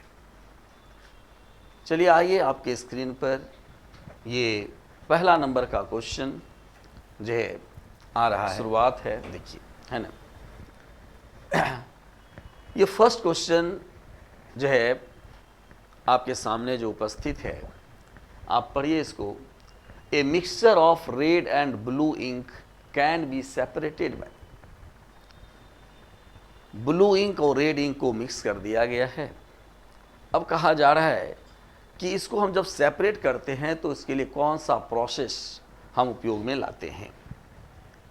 तो भाई यहाँ पर जो चॉइस हमको दिया गया है, एक है हमारा डिस्टिलेशन, दूसरा है क्रिस्टलाइजेशन, तीसरा है सब्लिमेशन और चौथा है क्रोमेटोग्राफी। तो यहाँ पर जो है आज कल जो है सेपरेशन ऑफ मिक्सचर का जो सबसे मॉडर्न टेक्निक है वो है हमारा क्रोमेटोग्राफी। और क्रोमेटोग्राफी के द्वारा हम ऐसे मिक्सचर्स को सेपरेट करते हैं भाई, जिसमें कि डिफरेंट प्रकार के कलर्स या डिफरेंट प्रकार के प्लांट पिगमेंट्स आपस में मिले हुए हों। यहाँ पर जो है आपका रेड एंड ब्लू इंक को हमने मिलाया है, यानी अलग प्रकार का ऐसे जो है मिक्सचर को सेपरेट करने के लिए ये क्रोमेटोग्राफी प्रोसेस है। और इस प्रोसेस में एक ऐसे मतलब एब्जॉर्बेंट का, हम सुटेबल एब्जॉर्बेंट का प्रयोग करते हैं, जिसमें कि दो में से एक को जो है वो क्या करता है, क्लियरली एब्जॉर्ब कर लेता है। समझिए, तो एब्जॉर्ब कर लेता है भाई। जैसे मान लिया जाए, अगर नेचुरल एब्जॉर्बेंट की बात करें तो आप जानते हो कि हंस जो है एक नेचुरल एब्जॉर्बेंट है, सुटेबल एब्जॉर्बेंट है। कैसे? अगर दूध और पानी को मिला दिया जाए तो हंस में ये क्षमता होती है कि वो दूध को जो है एब्जॉर्ब कर लेता है और पानी को जो है छोड़ देता है। इसी प्रकार से यहाँ पर जो है अगर ऐसे एक सुटेबल एब्जॉर्बेंट का प्रयोग कर लें, जिसके कारण अगर हम रेड या ब्लू इंक में से किसी एक को एब्जॉर्ब कर लें तो भाई दूसरा क्या होगा, स्वतः सेपरेट हो जाएगा। और इस तरह का जो प्रोसेस है सेपरेशन का, वो हमारा क्रोमेटोग्राफी है। दूसरा है हमारा सब्लिमेशन। सब्लिमेशन के बारे में आप जानते हो कि सब्लिमेशन एक ऐसा प्रोसेस जिसमें कि कुछ सब्लिमेट्स प्रेजेंट हों। सब्लिमेट क्या होता है भाई? सब्लिमेट्स ऐसे सबस्टांस को कहेंगे जिसमें कि हम सॉलिड की अवस्था में अगर वो है उसे अगर हम गर्म करें तो सीधे गैसेस स्टेट में चला जाता है, और गैसेस स्टेट से अगर उसको हम ठंडा करें तो जो है वो सीधे सॉलिड स्टेट में चला जाता है। तो ऐसे अगर सब्लिमेट अगर होता तब हमारा आंसर जो है सब्लिमेशन की तरफ होता। क्रिस्टलाइजेशन में क्या होता है भाई? क्रिस्टलाइजेशन में ऐसे दो मिक्सचर्स को हम सेपरेट करते हैं जिसमें कि एक सॉल्युबल एक नॉन सॉल्युबल होता है।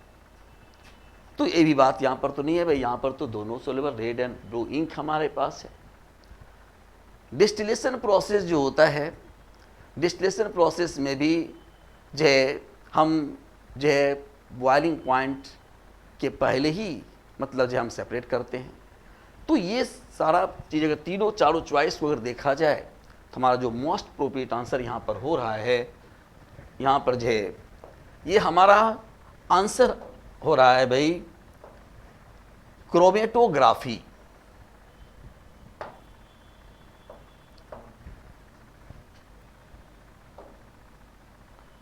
क्रोमेटोग्राफी और क्रोमेटोग्राफी जो है ये हमारा जो है सुटेबल आंसर होगा। ठीक है भाई, चलें हम लोग जरा सा नेक्स्ट क्वेश्चन की ओर अगर हम लोग देखें तो नेक्स्ट क्वेश्चन हमारा है, ये मैचिंग टाइप ऑफ क्वेश्चन है और इसमें से दो कॉलम हमको दिए गए हैं। यहाँ पर देखो लिस्ट फर्स्ट में process of separation of mixtures दिया गया है,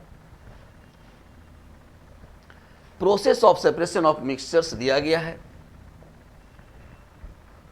और दूसरे में जो है कि किस सिचुएशन में हम किस प्रोसेस का उपयोग करते हैं इसको जो है दिया गया है भाई, और यहाँ पर कोडिंग किया गया है कि किस प्रकार से हमें आंसर करना है।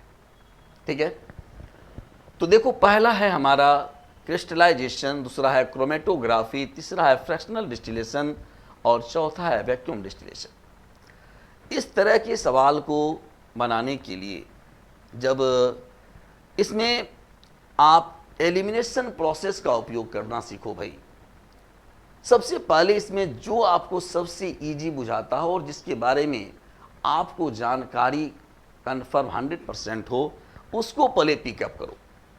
ठीक है, जैसे मान लो अभी तुरंत हमने पढ़ा था क्रोमेटोग्राफी, है ना? तो क्रोमेटोग्राफी में हमने क्या पढ़ा था भाई कि बेस्ड ऑन डिफरेंशियल एब्जॉर्प्शन, हम बताए ना कि जो एब्जॉर्बेंट में क्या होगा, अलग अलग होगा भाई, जो किसी को एब्जॉर्ब करेगा। तो हम यहां पर देख रहे हैं कि पहला का जो है आपका फर्स्ट नंबर हो रहा है, सॉरी दूसरा का बी नंबर का क्या हो रहा है हमारा, ये फर्स्ट नंबर हो रहा है भाई।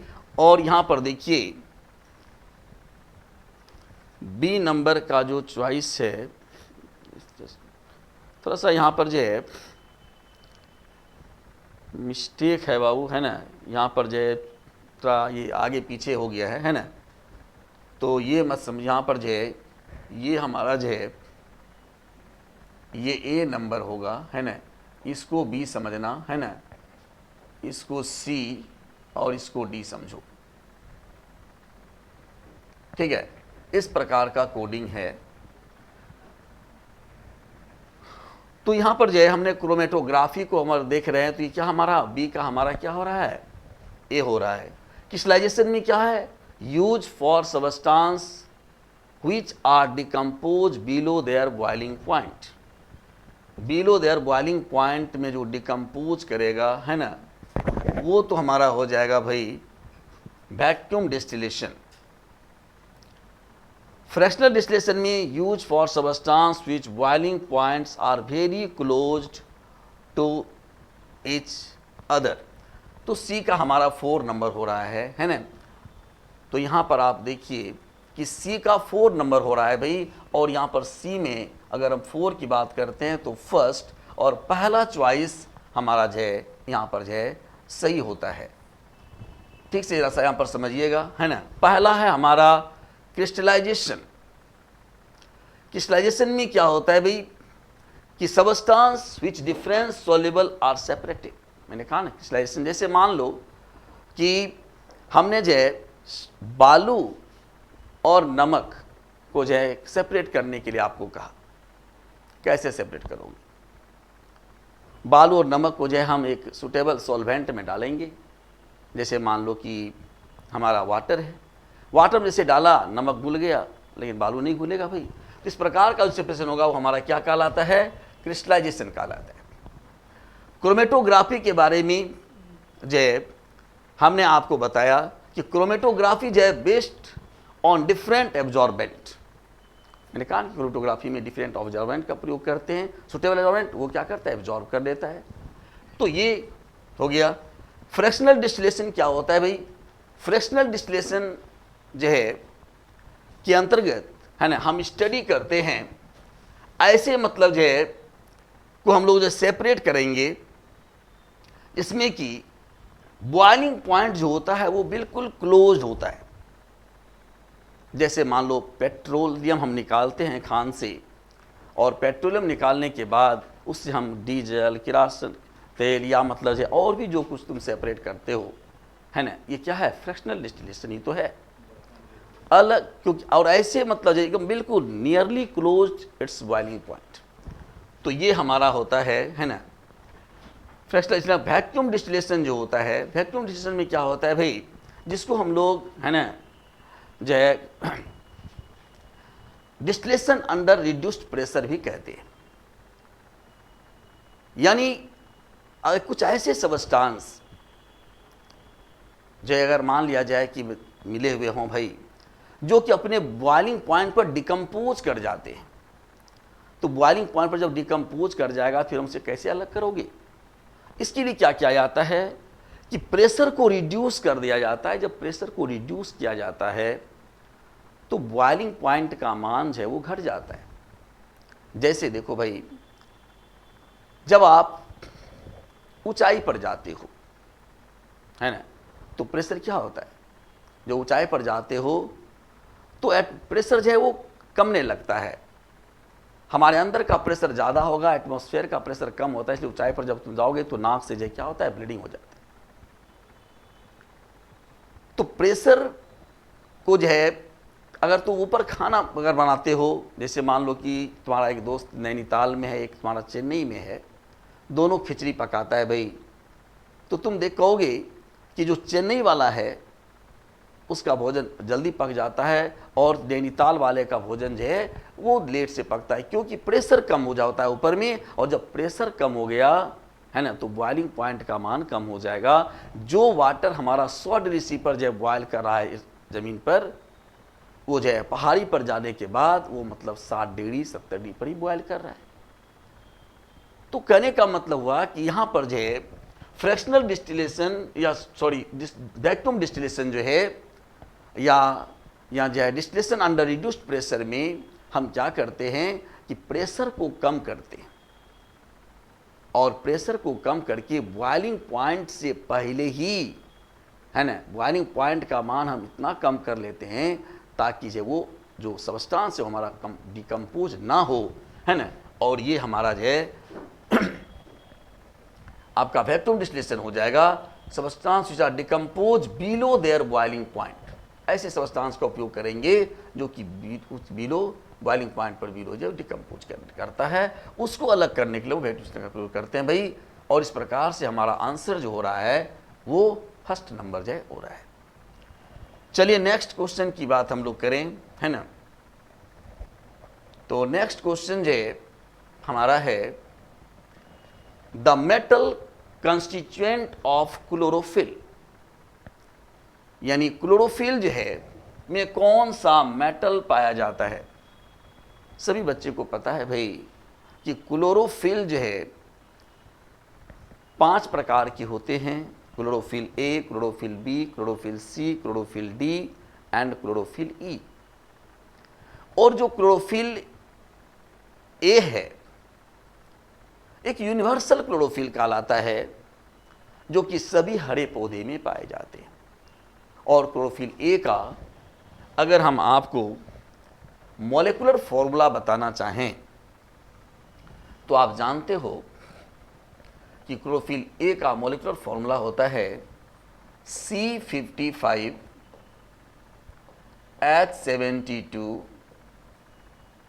O5 N4 Mg। तो Mg यहां पर क्या है? अगर आपसे क्वेश्चन ये पूछा जा रहा है कि कौन सा मेटल पाया जाता है भाई, तो कौन सा मेटल? तो मेटल क्या है? मैग्नीशियम। अगर पूछा जाता है इसी क्वेश्चन को, अगर यहां पर मेटल ना दे करके अगर इसकी जगह पर नॉन मेटल दे दिया जाता, तो आपका आंसर होता carbon, hydrogen, oxygen and nitrogen. लेकिन आपको क्या दिया जा रहा है भाई? आपको तो मेटल दिया जा रहा है, तो आपका आंसर क्या हो रहा है? मैग्नीशियम होगा। तो आपका यहां पर जो है मैग्नीशियम जो है, चौथा नंबर चॉइस आपका जो है मैग्नीशियम है, और ये सही है। ठीक है भाई। चलें नेक्स्ट क्वेश्चन जो है, जो हमारा है वो है, कहा था a student by chance mixed acetone and alcohol. क्या कर रहा है कि एक लड़का है, उसने क्या किया, एसीटोन है ना और अल्कोहल को जो है मिक्स कर दिया है। कैन बी सेपरेटेड बाय, इसको जो है वो किस मेथड के द्वारा सेपरेट करेगा? तो यहां पर जो है पहला है फिल्ट्रेशन,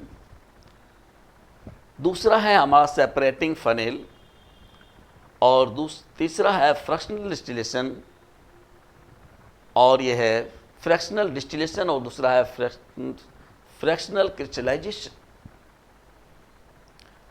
यहां पर देखो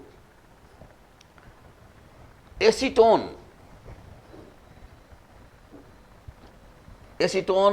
और अल्कोहल। एसीटोन अल्कोहल क्या है? एसीटोन और अल्कोहल दोनों ही ऑर्गेनिक सॉल्वेंट हैं, और दोनों सॉल्वेंट को हमको जो है सेपरेट करना है भाई। उसके लिए फिल्ट्रेशन से तो हम फिल्टर कर नहीं सकते, है ना, क्योंकि दोनों जो है लिक्विड सॉल्यूशन है। सेपरेशन ऑफ फनेल के द्वारा भी नहीं होगा।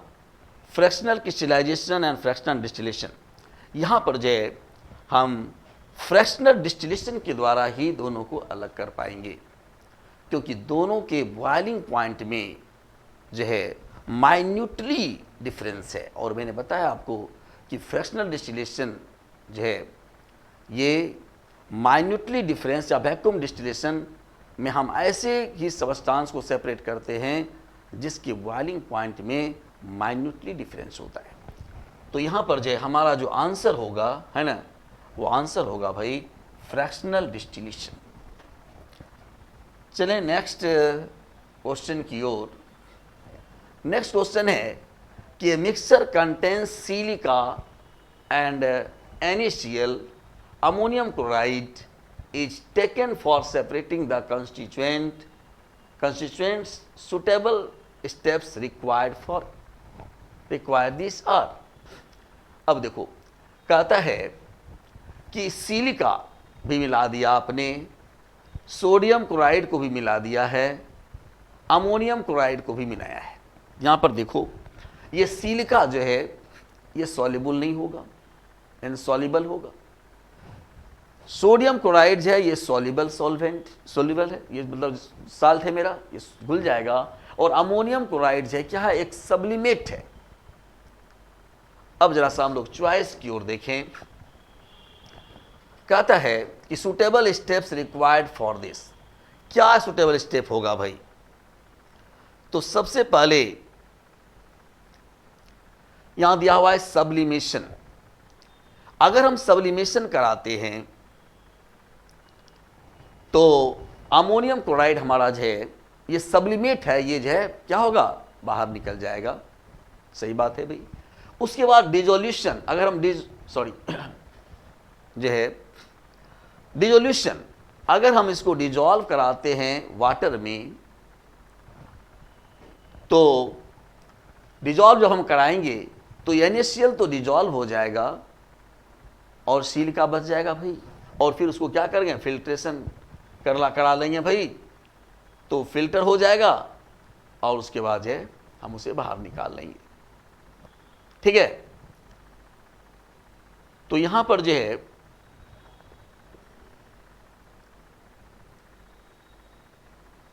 दूसरा चॉइस है dissolution, filtration, crystallisation and distillation. तीसरा है sublimation, evaporation, dissolution and decomposition. No, dissolution, distillation, dissolution, distillation, decomposition and evaporation.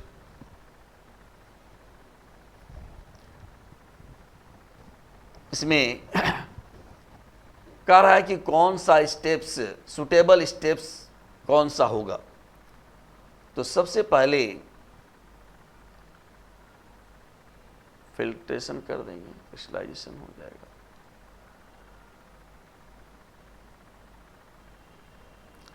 हमारा सुटेबल स्टेप जो है ये फर्स्ट ही हो रहा है भाई।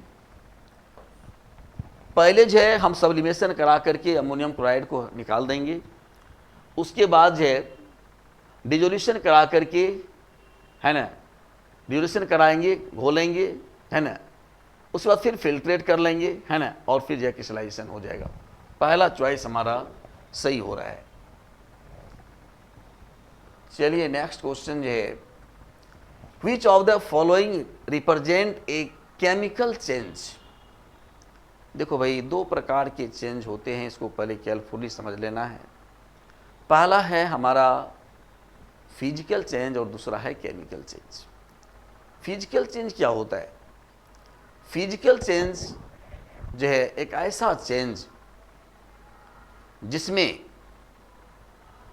कि किसी न्यू सबस्टांस का फॉर्मेशन नहीं होता, रिएक्टेंट से प्रोडक्ट बनता है और प्रोडक्ट से फिर रिएक्टेंट हम इजीली प्राप्त कर सकते हैं। कोई न्यू सबस्टांस नहीं बनेगा, बल्कि हल्का इसका जो स्टेट, वॉल्यूम, डेंसिटी, है ना, ये सब जो है जो फिजिकल प्रॉपर्टीज है उसका चेंज होगा। केमिकल कोई प्रॉपर्टी चेंज नहीं होगा भाई, ये एक टेम्पररी चेंज होगा। चलें, और जो केमिकल चेंज होगा उसमें एक परमानेंट चेंज होगा। रिएक्टेंट से प्रोडक्ट तो बना लेंगे, लेकिन प्रोडक्ट से फिर वो रिएक्टेंट हम नहीं बना पाएंगे, रिएक्टेंट नहीं बनेगा। यानी ये जो है आपका इरिवर्सिबल प्रोसेस होगा। नए सबस्टांस का फॉर्मेशन होगा, नए सबस्टांस बनेंगे। चलें जरा सा यहां पर देखते हैं, जैसे मैग्नेटाइजेशन ऑफ आयरन। हमने आयरन को लिया, उसको मैग्नेटाइज कर लिया, लेकिन आप जानते हो अगर हम उसे पीट दें या गर्म कर दें तो मैग्नेटाइजेशन का गुण उसका क्या होता है, समाप्त हो जाता है। तो ये तो हमारा फिजिकल चेंज हो गया भाई। और हमसे पूछा जा रहा है क्या, हमसे पूछा जा रहा है कि कौन सा जो है हमारा केमिकल चेंज होगा। ठीक है, तो केमिकल चेंज हमारा कौन होगा ये पूछा जा रहा है भाई। तो ये तो हमारा फिजिकल चेंज हो गया, देख रहे हो।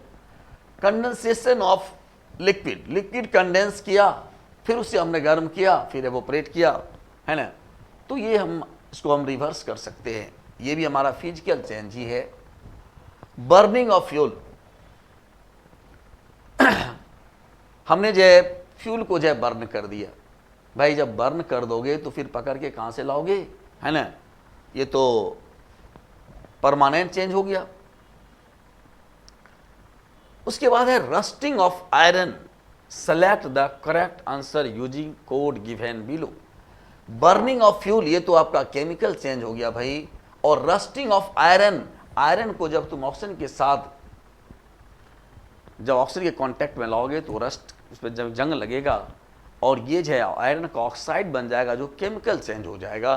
तो यहाँ पर हम देख रहे हैं तीसरा और चौथा हमारा जो है केमिकल चेंज है। तो इस आधार पर हमारा आंसर हो रहा है third and fourth. Third and fourth हमारा जो है ये करेक्ट आंसर होता है भाई। चलें नेक्स्ट जो है क्वेश्चन जो है हमारे स्क्रीन पर है, उसको ऐसा देखें carefully. Which one of the following element exist in liquid at room temperature. देखो भाई कौन सा ऐसा मेटल है या कौन सा ऐसा एलिमेंट है जो कि एग्जिस्ट करता है लिक्विड एट रूम टेम्परेचर जो लिक्विड के रूप में जो एग्जिस्ट करता है। तो देखो भाई, लिक्विड के रूप में एग्जिस्ट करने वाले जो एलिमेंट्स हैं उसमें मेटल भी हैं और नॉन मेटल भी हैं। अगर आपसे मेटल के बारे में पूछा जाता है ना, अगर कहता कि भाई कौन सा एलिमेंट है जो एग्जिस्ट करता है रूम टेम्परेचर पर और वो मेटल है, तो आप जानते हो कि मेटल हमारा कौन सा है, मरकरी है। और अगर नॉन मेटल की बात अगर की जाए तो नॉन मेटल हमारा ब्रोमीन है।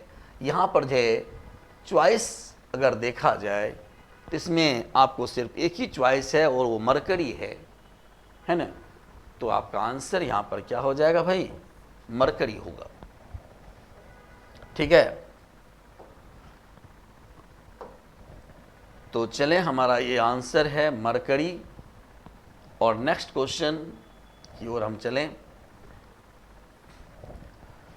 Which among the following elements polluted the air of a city having large number of automobiles? Automobiles, देखो भाई, ऑटोमोबाइल से जो धुआं निकलता है उसमें कार्बन मोनोऑक्साइड की संख्या ज़्यादा होती, मात्रा ज़्यादा होती है। और जिस ऑटोमोबाइल में जो ईंधन जो बर्न होता है उसमें जो लेड पाए जाते हैं, है ना। तो लेड यहाँ पर आपका आंसर मिल ही रहा है भाई, है ना। तो आपका जहाँ जो करेक्ट आंसर होगा वो क्या होगा, वो लेड होगा। क्योंकि लेड की मात्रा जो है ना, वो पेट्रोलियम में ज़्यादा होता है, पेट्रोल डीजल में जो भरवाते हैं उसमें ज़्यादा होता है। और ऑटोमोबाइल्स में जब इस ईंधन को बर्न करते हैं उससे लेड निकलता है और ये जो है पॉल्यूटेड करता है हमारे एयर को। चलिए नेक्स्ट जो है क्वेश्चन हम लोग देखें। Which of the following chemical is used in beauty parlor for hair setting?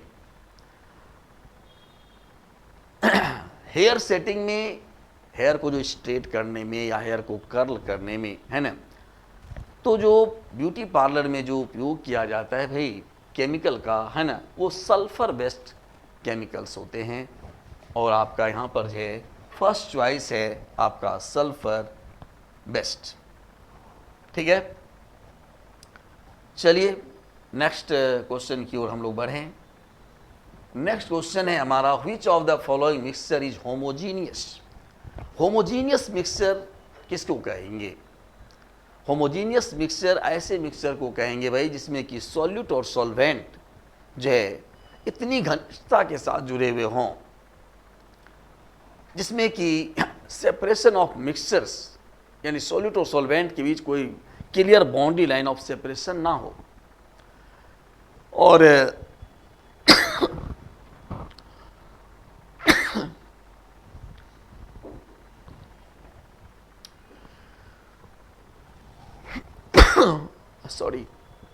Sorry भाई, तो क्लियर बाउंड्री ऑफ सेपरेशन ना हो, है ना। और हर जगह सॉल्यूट और सॉल्वेंट का जो रेशियो हो वो बिल्कुल यूनिफॉर्म हो।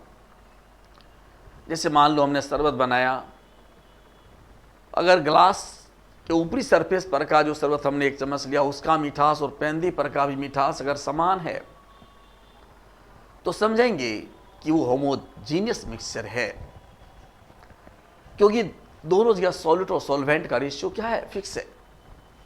जरा सा यहाँ पर चॉइस को जरा सा हम लोग देखें। Which one of the following mixture is homogeneous?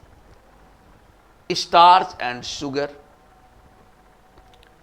Methanol and water, graphite and charcoal, calcium carbonate and calcium bicarbonate.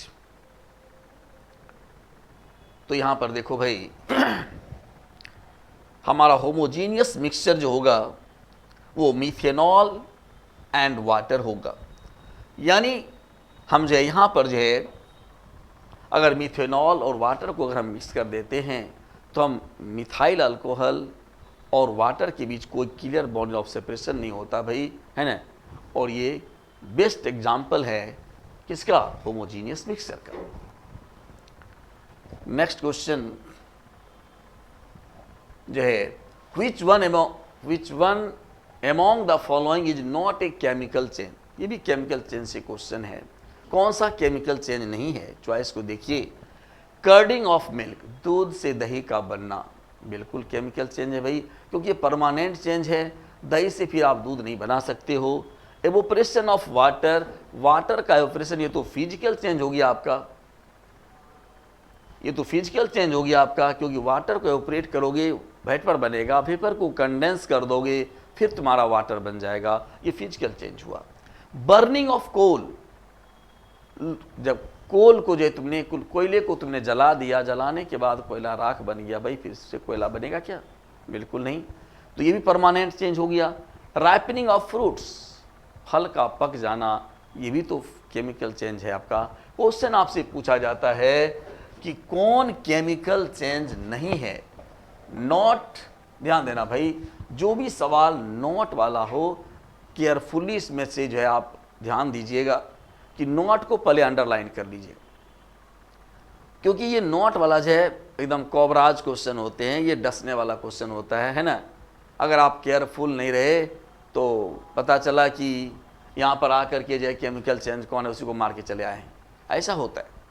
इसलिए जो नॉट ए केमिकल चेंज, अगर केमिकल चेंज नहीं है तो इसमें भाई तो आपका है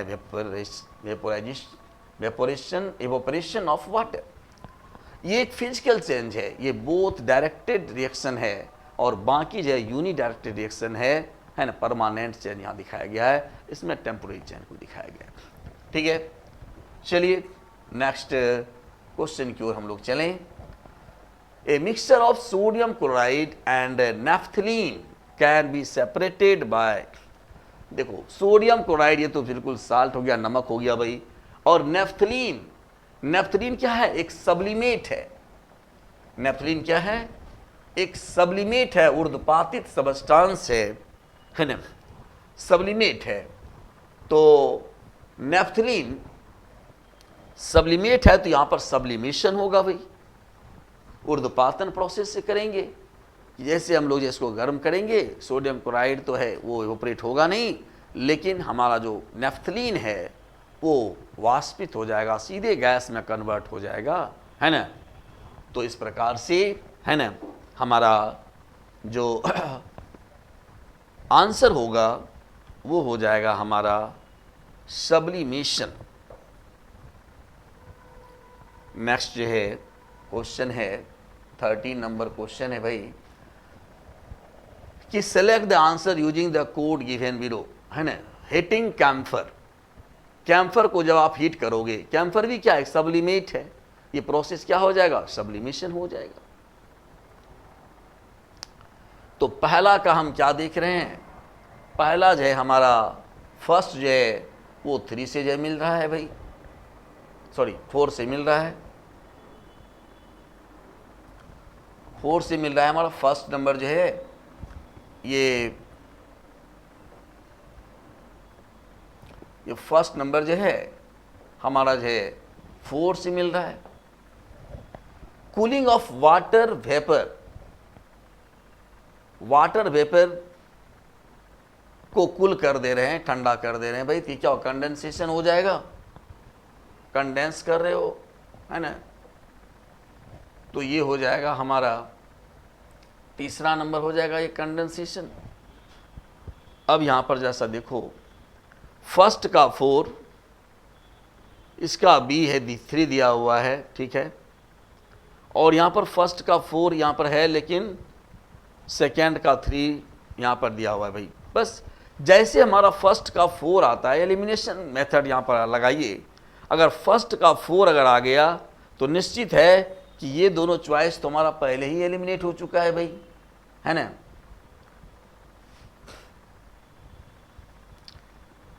थोड़ा सा प्रिंटिंग मिस्टेक है, कैसे कैसे प्रिंट किया है, इसको ए लिखना चाहिए, इसको बी लिखना चाहिए, इसको सी लिखना चाहिए, इसको डी लिखना चाहिए यार, है ना, ये उल्टा पुल्टा है। तो यहाँ पर देखो 4 और 3 है, ये हमारा 2 यहाँ पर मिल रहा है, 4 और 3। यहाँ पर जो है तो ये 2 और 2 था, तो ऐसे तो ख़त्म हो जा रहा है, यहाँ पर ये भी ख़त्म हो गया, हमारा जो है आंसर क्या हो जाएगा, फर्स्ट नंबर हो जाएगा।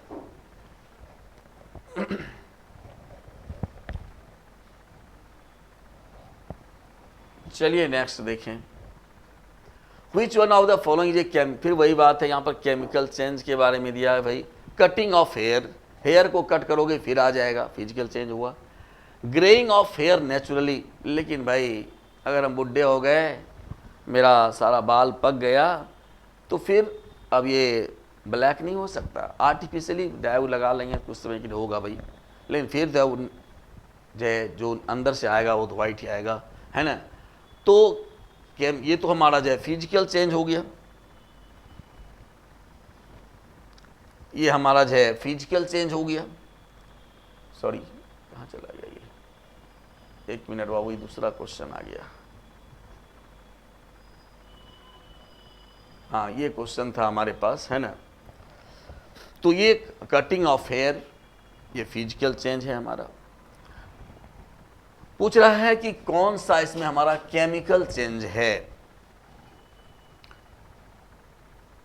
Swelling of resin in water, water दिए तो स्वेल कर गया, रेसिन हटा दोगे तो फिर वो क्या होगा, कंडेंस कर जाएगा, है ना, वो मतलब जो फिर सिकुड़ जाएगा। कटिंग ऑफ फ्रूट, फ्रूट को अगर तुम काट देते हो, ये फिजिकल चेंज है। कुछ बच्चे कहेंगे कि सर सेब को हमने कटिंग कर दिया तो उसका सेब वैसा नहीं रहा, बिल्कुल वैसा नहीं रहा भाई। लेकिन मैंने कहा कि फिजिकल चेंज जो होता है उसमें न्यू सबस्टांस का फॉर्मेशन नहीं होता। हमने जैसे सेब को कटिंग किया, अगर सेब संतरा बन जाता, अंगूर बन जाता या और कुछ बन जाता तो मैं कहता कि वो फिजिकल केमिकल चेंज है। लेकिन सेब से तो सेब ही है ना भाई, कोई नया सबस्टांस तो नहीं बनाना, इसलिए ये भी हमारा फिजिकल चेंज है। स्वेलिंग, ये भी हमारा फिजिकल चेंज है। तो केमिकल चेंज कौन हुआ हमारा, ग्रेइंग ऑफ हेयर नेचुरली, ये हमारा जो है केमिकल चेंज है। चलिए नेक्स्ट जो क्वेश्चन है, on exposure to moist air copper gains a green coat on its surface due to formation of which one of the following compounds। कहता है तांबे को अगर तुम स्वतः मतलब खुले जो एटमॉस्फेयर में अगर रख देते हो भाई, तो मॉइस्चर को एब्जॉर्ब करता है और वो कॉपर का ऑक्साइड बना देता है जो कि ग्रीन कलर का होता है। ठीक है, यहाँ पर क्या बन जाएगा, कॉपर का ऑक्साइड बनेगा, है ना। तो यहाँ पर जो है हमारा कॉपर ऑक्साइड जो है ये एक्यूरेट हमारा आंसर होगा। कॉपर कार्बोनेट या कॉपर सल्फेट या कॉपर नाइट्रेट ये नहीं बनेगा, हमारा कॉपर ऑक्साइड बनेगा। Next question, which of the following is an organic acid. देखो भाई, ऑर्गेनिक एसिड्स और इनऑर्गेनिक एसिड्स में क्या फर्क है ये सब जान लीजिए। ऑर्गेनिक एसिड्स जो है हम ऐसे एसिड्स को कहेंगे जिसमें कि कार्बन प्रेजेंट हो, हाइड्रोजन प्रेजेंट हो और जो लिविंग बीइंग से प्राप्त हो, उसे हम लोग कहते हैं ऑर्गेनिक एसिड्स। इनऑर्गेनिक एसिड्स जो कि नॉन लिविंग थिंग से प्राप्त होता है भाई। ऑर्गेनिक एसिड्स जो होते हैं वो लेस रिएक्टिव होते हैं और इनऑर्गेनिक एसिड्स जो होते हैं वो मोर रिएक्टिव होते हैं भाई।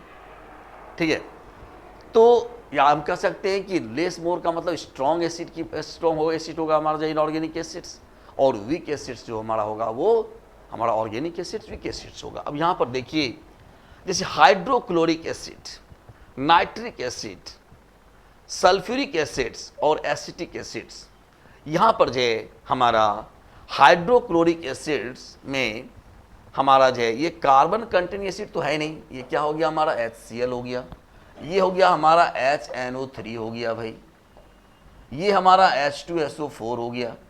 तो ये हमारा क्या एसिटिक एसिड है, यानी CH3COOH। तो कहने का मतलब हुआ कि कार्बन कंटेनिंग एसिड्स हमारा यहाँ पर कौन है, एसिटिक एसिड है।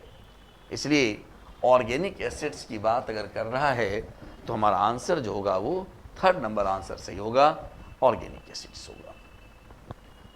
चलिए नेक्स्ट क्वेश्चन कहता है कि which of the following statement regarding the bleaching powder and DDT is correct.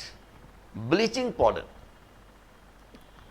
Bleaching powder जो है इसके बारे में आप जानते हो कि ये ब्लीचिंग पाउडर जो है ये है तुम्हारा CaOCl,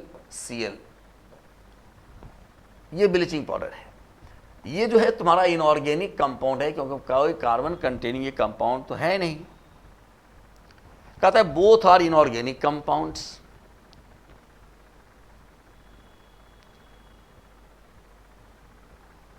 both are inorganic compounds. और DDT, डाइक्लोरो डाइफिनाइल ट्राइक्लोरोइथेन, ये तो ऑर्गेनिक कंपाउंड है भाई, DDT का फुल फॉर्म। तो ये ऑर्गेनिक कंपाउंड है, इनऑर्गेनिक कंपाउंड है। तो बोथ आर ऑर्गेनिक कंपाउंड, ये तो गया। बोथ आर ऑर्गेनिक कंपाउंड, ये भी गया। बोथ कंटेंस क्लोरीन, हाँ, डाइक्लोरो डाई फ्लोरो, तो डाइक्लोरो मतलब क्लोरीन होगा ना भाई, तो क्लोरीन इसमें भी है, यहां पर भी क्लोरीन है, यानी बोथ कंटेंस क्लोरीन, आपका आंसर सही होगा। कैल्शियम तो दोनों में नहीं पाया जाता है भाई, इसमें कैल्शियम तो नहीं पाया जाएगा, तो आंसर आपका हो गया है ना, ये तीसरा नंबर जो आंसर आपका सही। उसके बाद जो है Which one of the following pair of element is liquid at room temperature and at normal pressure? अभी तुरंत आपने पढ़ा कि मेटल में हमारा चाहे मरकरी है और नॉन मेटल में ब्रोमीन है, ये लिक्विड स्टेट में पाया जाता है भाई। तो यहाँ पर देख लीजिए मरकरी और ब्रोमीन जो है चॉइस में आपका दूसरे नंबर पर है। दूसरे नंबर पर जो है आपका मरकरी एंड ब्रोमीन है, आपका ये आंसर क्या होगा, सही होगा। नेक्स्ट जो है the two protect steel and iron from rusting A thin layer of which of the following metal is applied। कहता है कि स्टील है, आयरन है, आयरन को हमें प्रोटेक्ट करना है, यानी आयरन को प्रोटेक्ट करने का मतलब हुआ कि जो उस पर जंग उंग नहीं लगने देना है भाई। आप जानते हो कि मेटल को जो है प्रोटेक्ट करने के लिए उस पर दूसरे मेटल का कोटिंग किया जाता है ना, और आयरन को बचाने के उस पर जो है जस्तीकरण किया जाता है, जिंक का कोटिंग किया जाता है भाई। और यहाँ पर जो है हमारा जिंक जो है चॉइस नंबर 2 में है, इसलिए हमारा आंसर क्या होगा, जिंक होगा। नेक्स्ट क्वेश्चन जो है cinnabar is an ore of which one of the following. आपने मेटल कभी कभी क्वेश्चन पूछे जाते हैं भाई, और आप यहाँ पर तो सिनेबार के बारे में पूछा गया है, कभी आपसे पूछ देगा कार्नेलाइट पूछ देगा, कभी जो है आपको जो है चिली साल्ट पीचर पूछ देगा, कभी ब्लीचिंग पाउडर पूछ देगा, कुछ भी। तो आप जो है इस बात को ध्यान रखिएगा कि कुछ जो इम्पोर्टेंट मेटल्स हैं उसके ओर के बारे में, ओर का मतलब जिससे हम इजीली उस मेटल को प्राप्त कर सकते हैं उसे ओर कहा जाता है भाई। और ये तो आपका मेमोरी बेस्ड क्वेश्चन है, इसको तो रटना है सबको, जो है एक जगह नोट कर लीजिए किस मेटल का कौन सा ओर है ना। और यहाँ पर जो है जो क्वेश्चन आपको दिया गया है सिनेबार, ये जो है मरकरी का जो है एक ओर है भाई, है ना, और इसका आंसर आपका हो गया mercury. What is the total number of covalent bond in methanol? Methanol में कितने कोवेलेंट बॉन्ड हैं? तो सबसे पहले तो आप ये जानिए कि मिथेनॉल है क्या। मिथेनॉल कहा जाता है मिथाइल अल्कोहल को। तो मिथाइल अल्कोहल, तो भाई जैसे मिथाइल अल्कोहल को अगर हम लिखना चाहें तो क्या लिखोगे, CH3OH,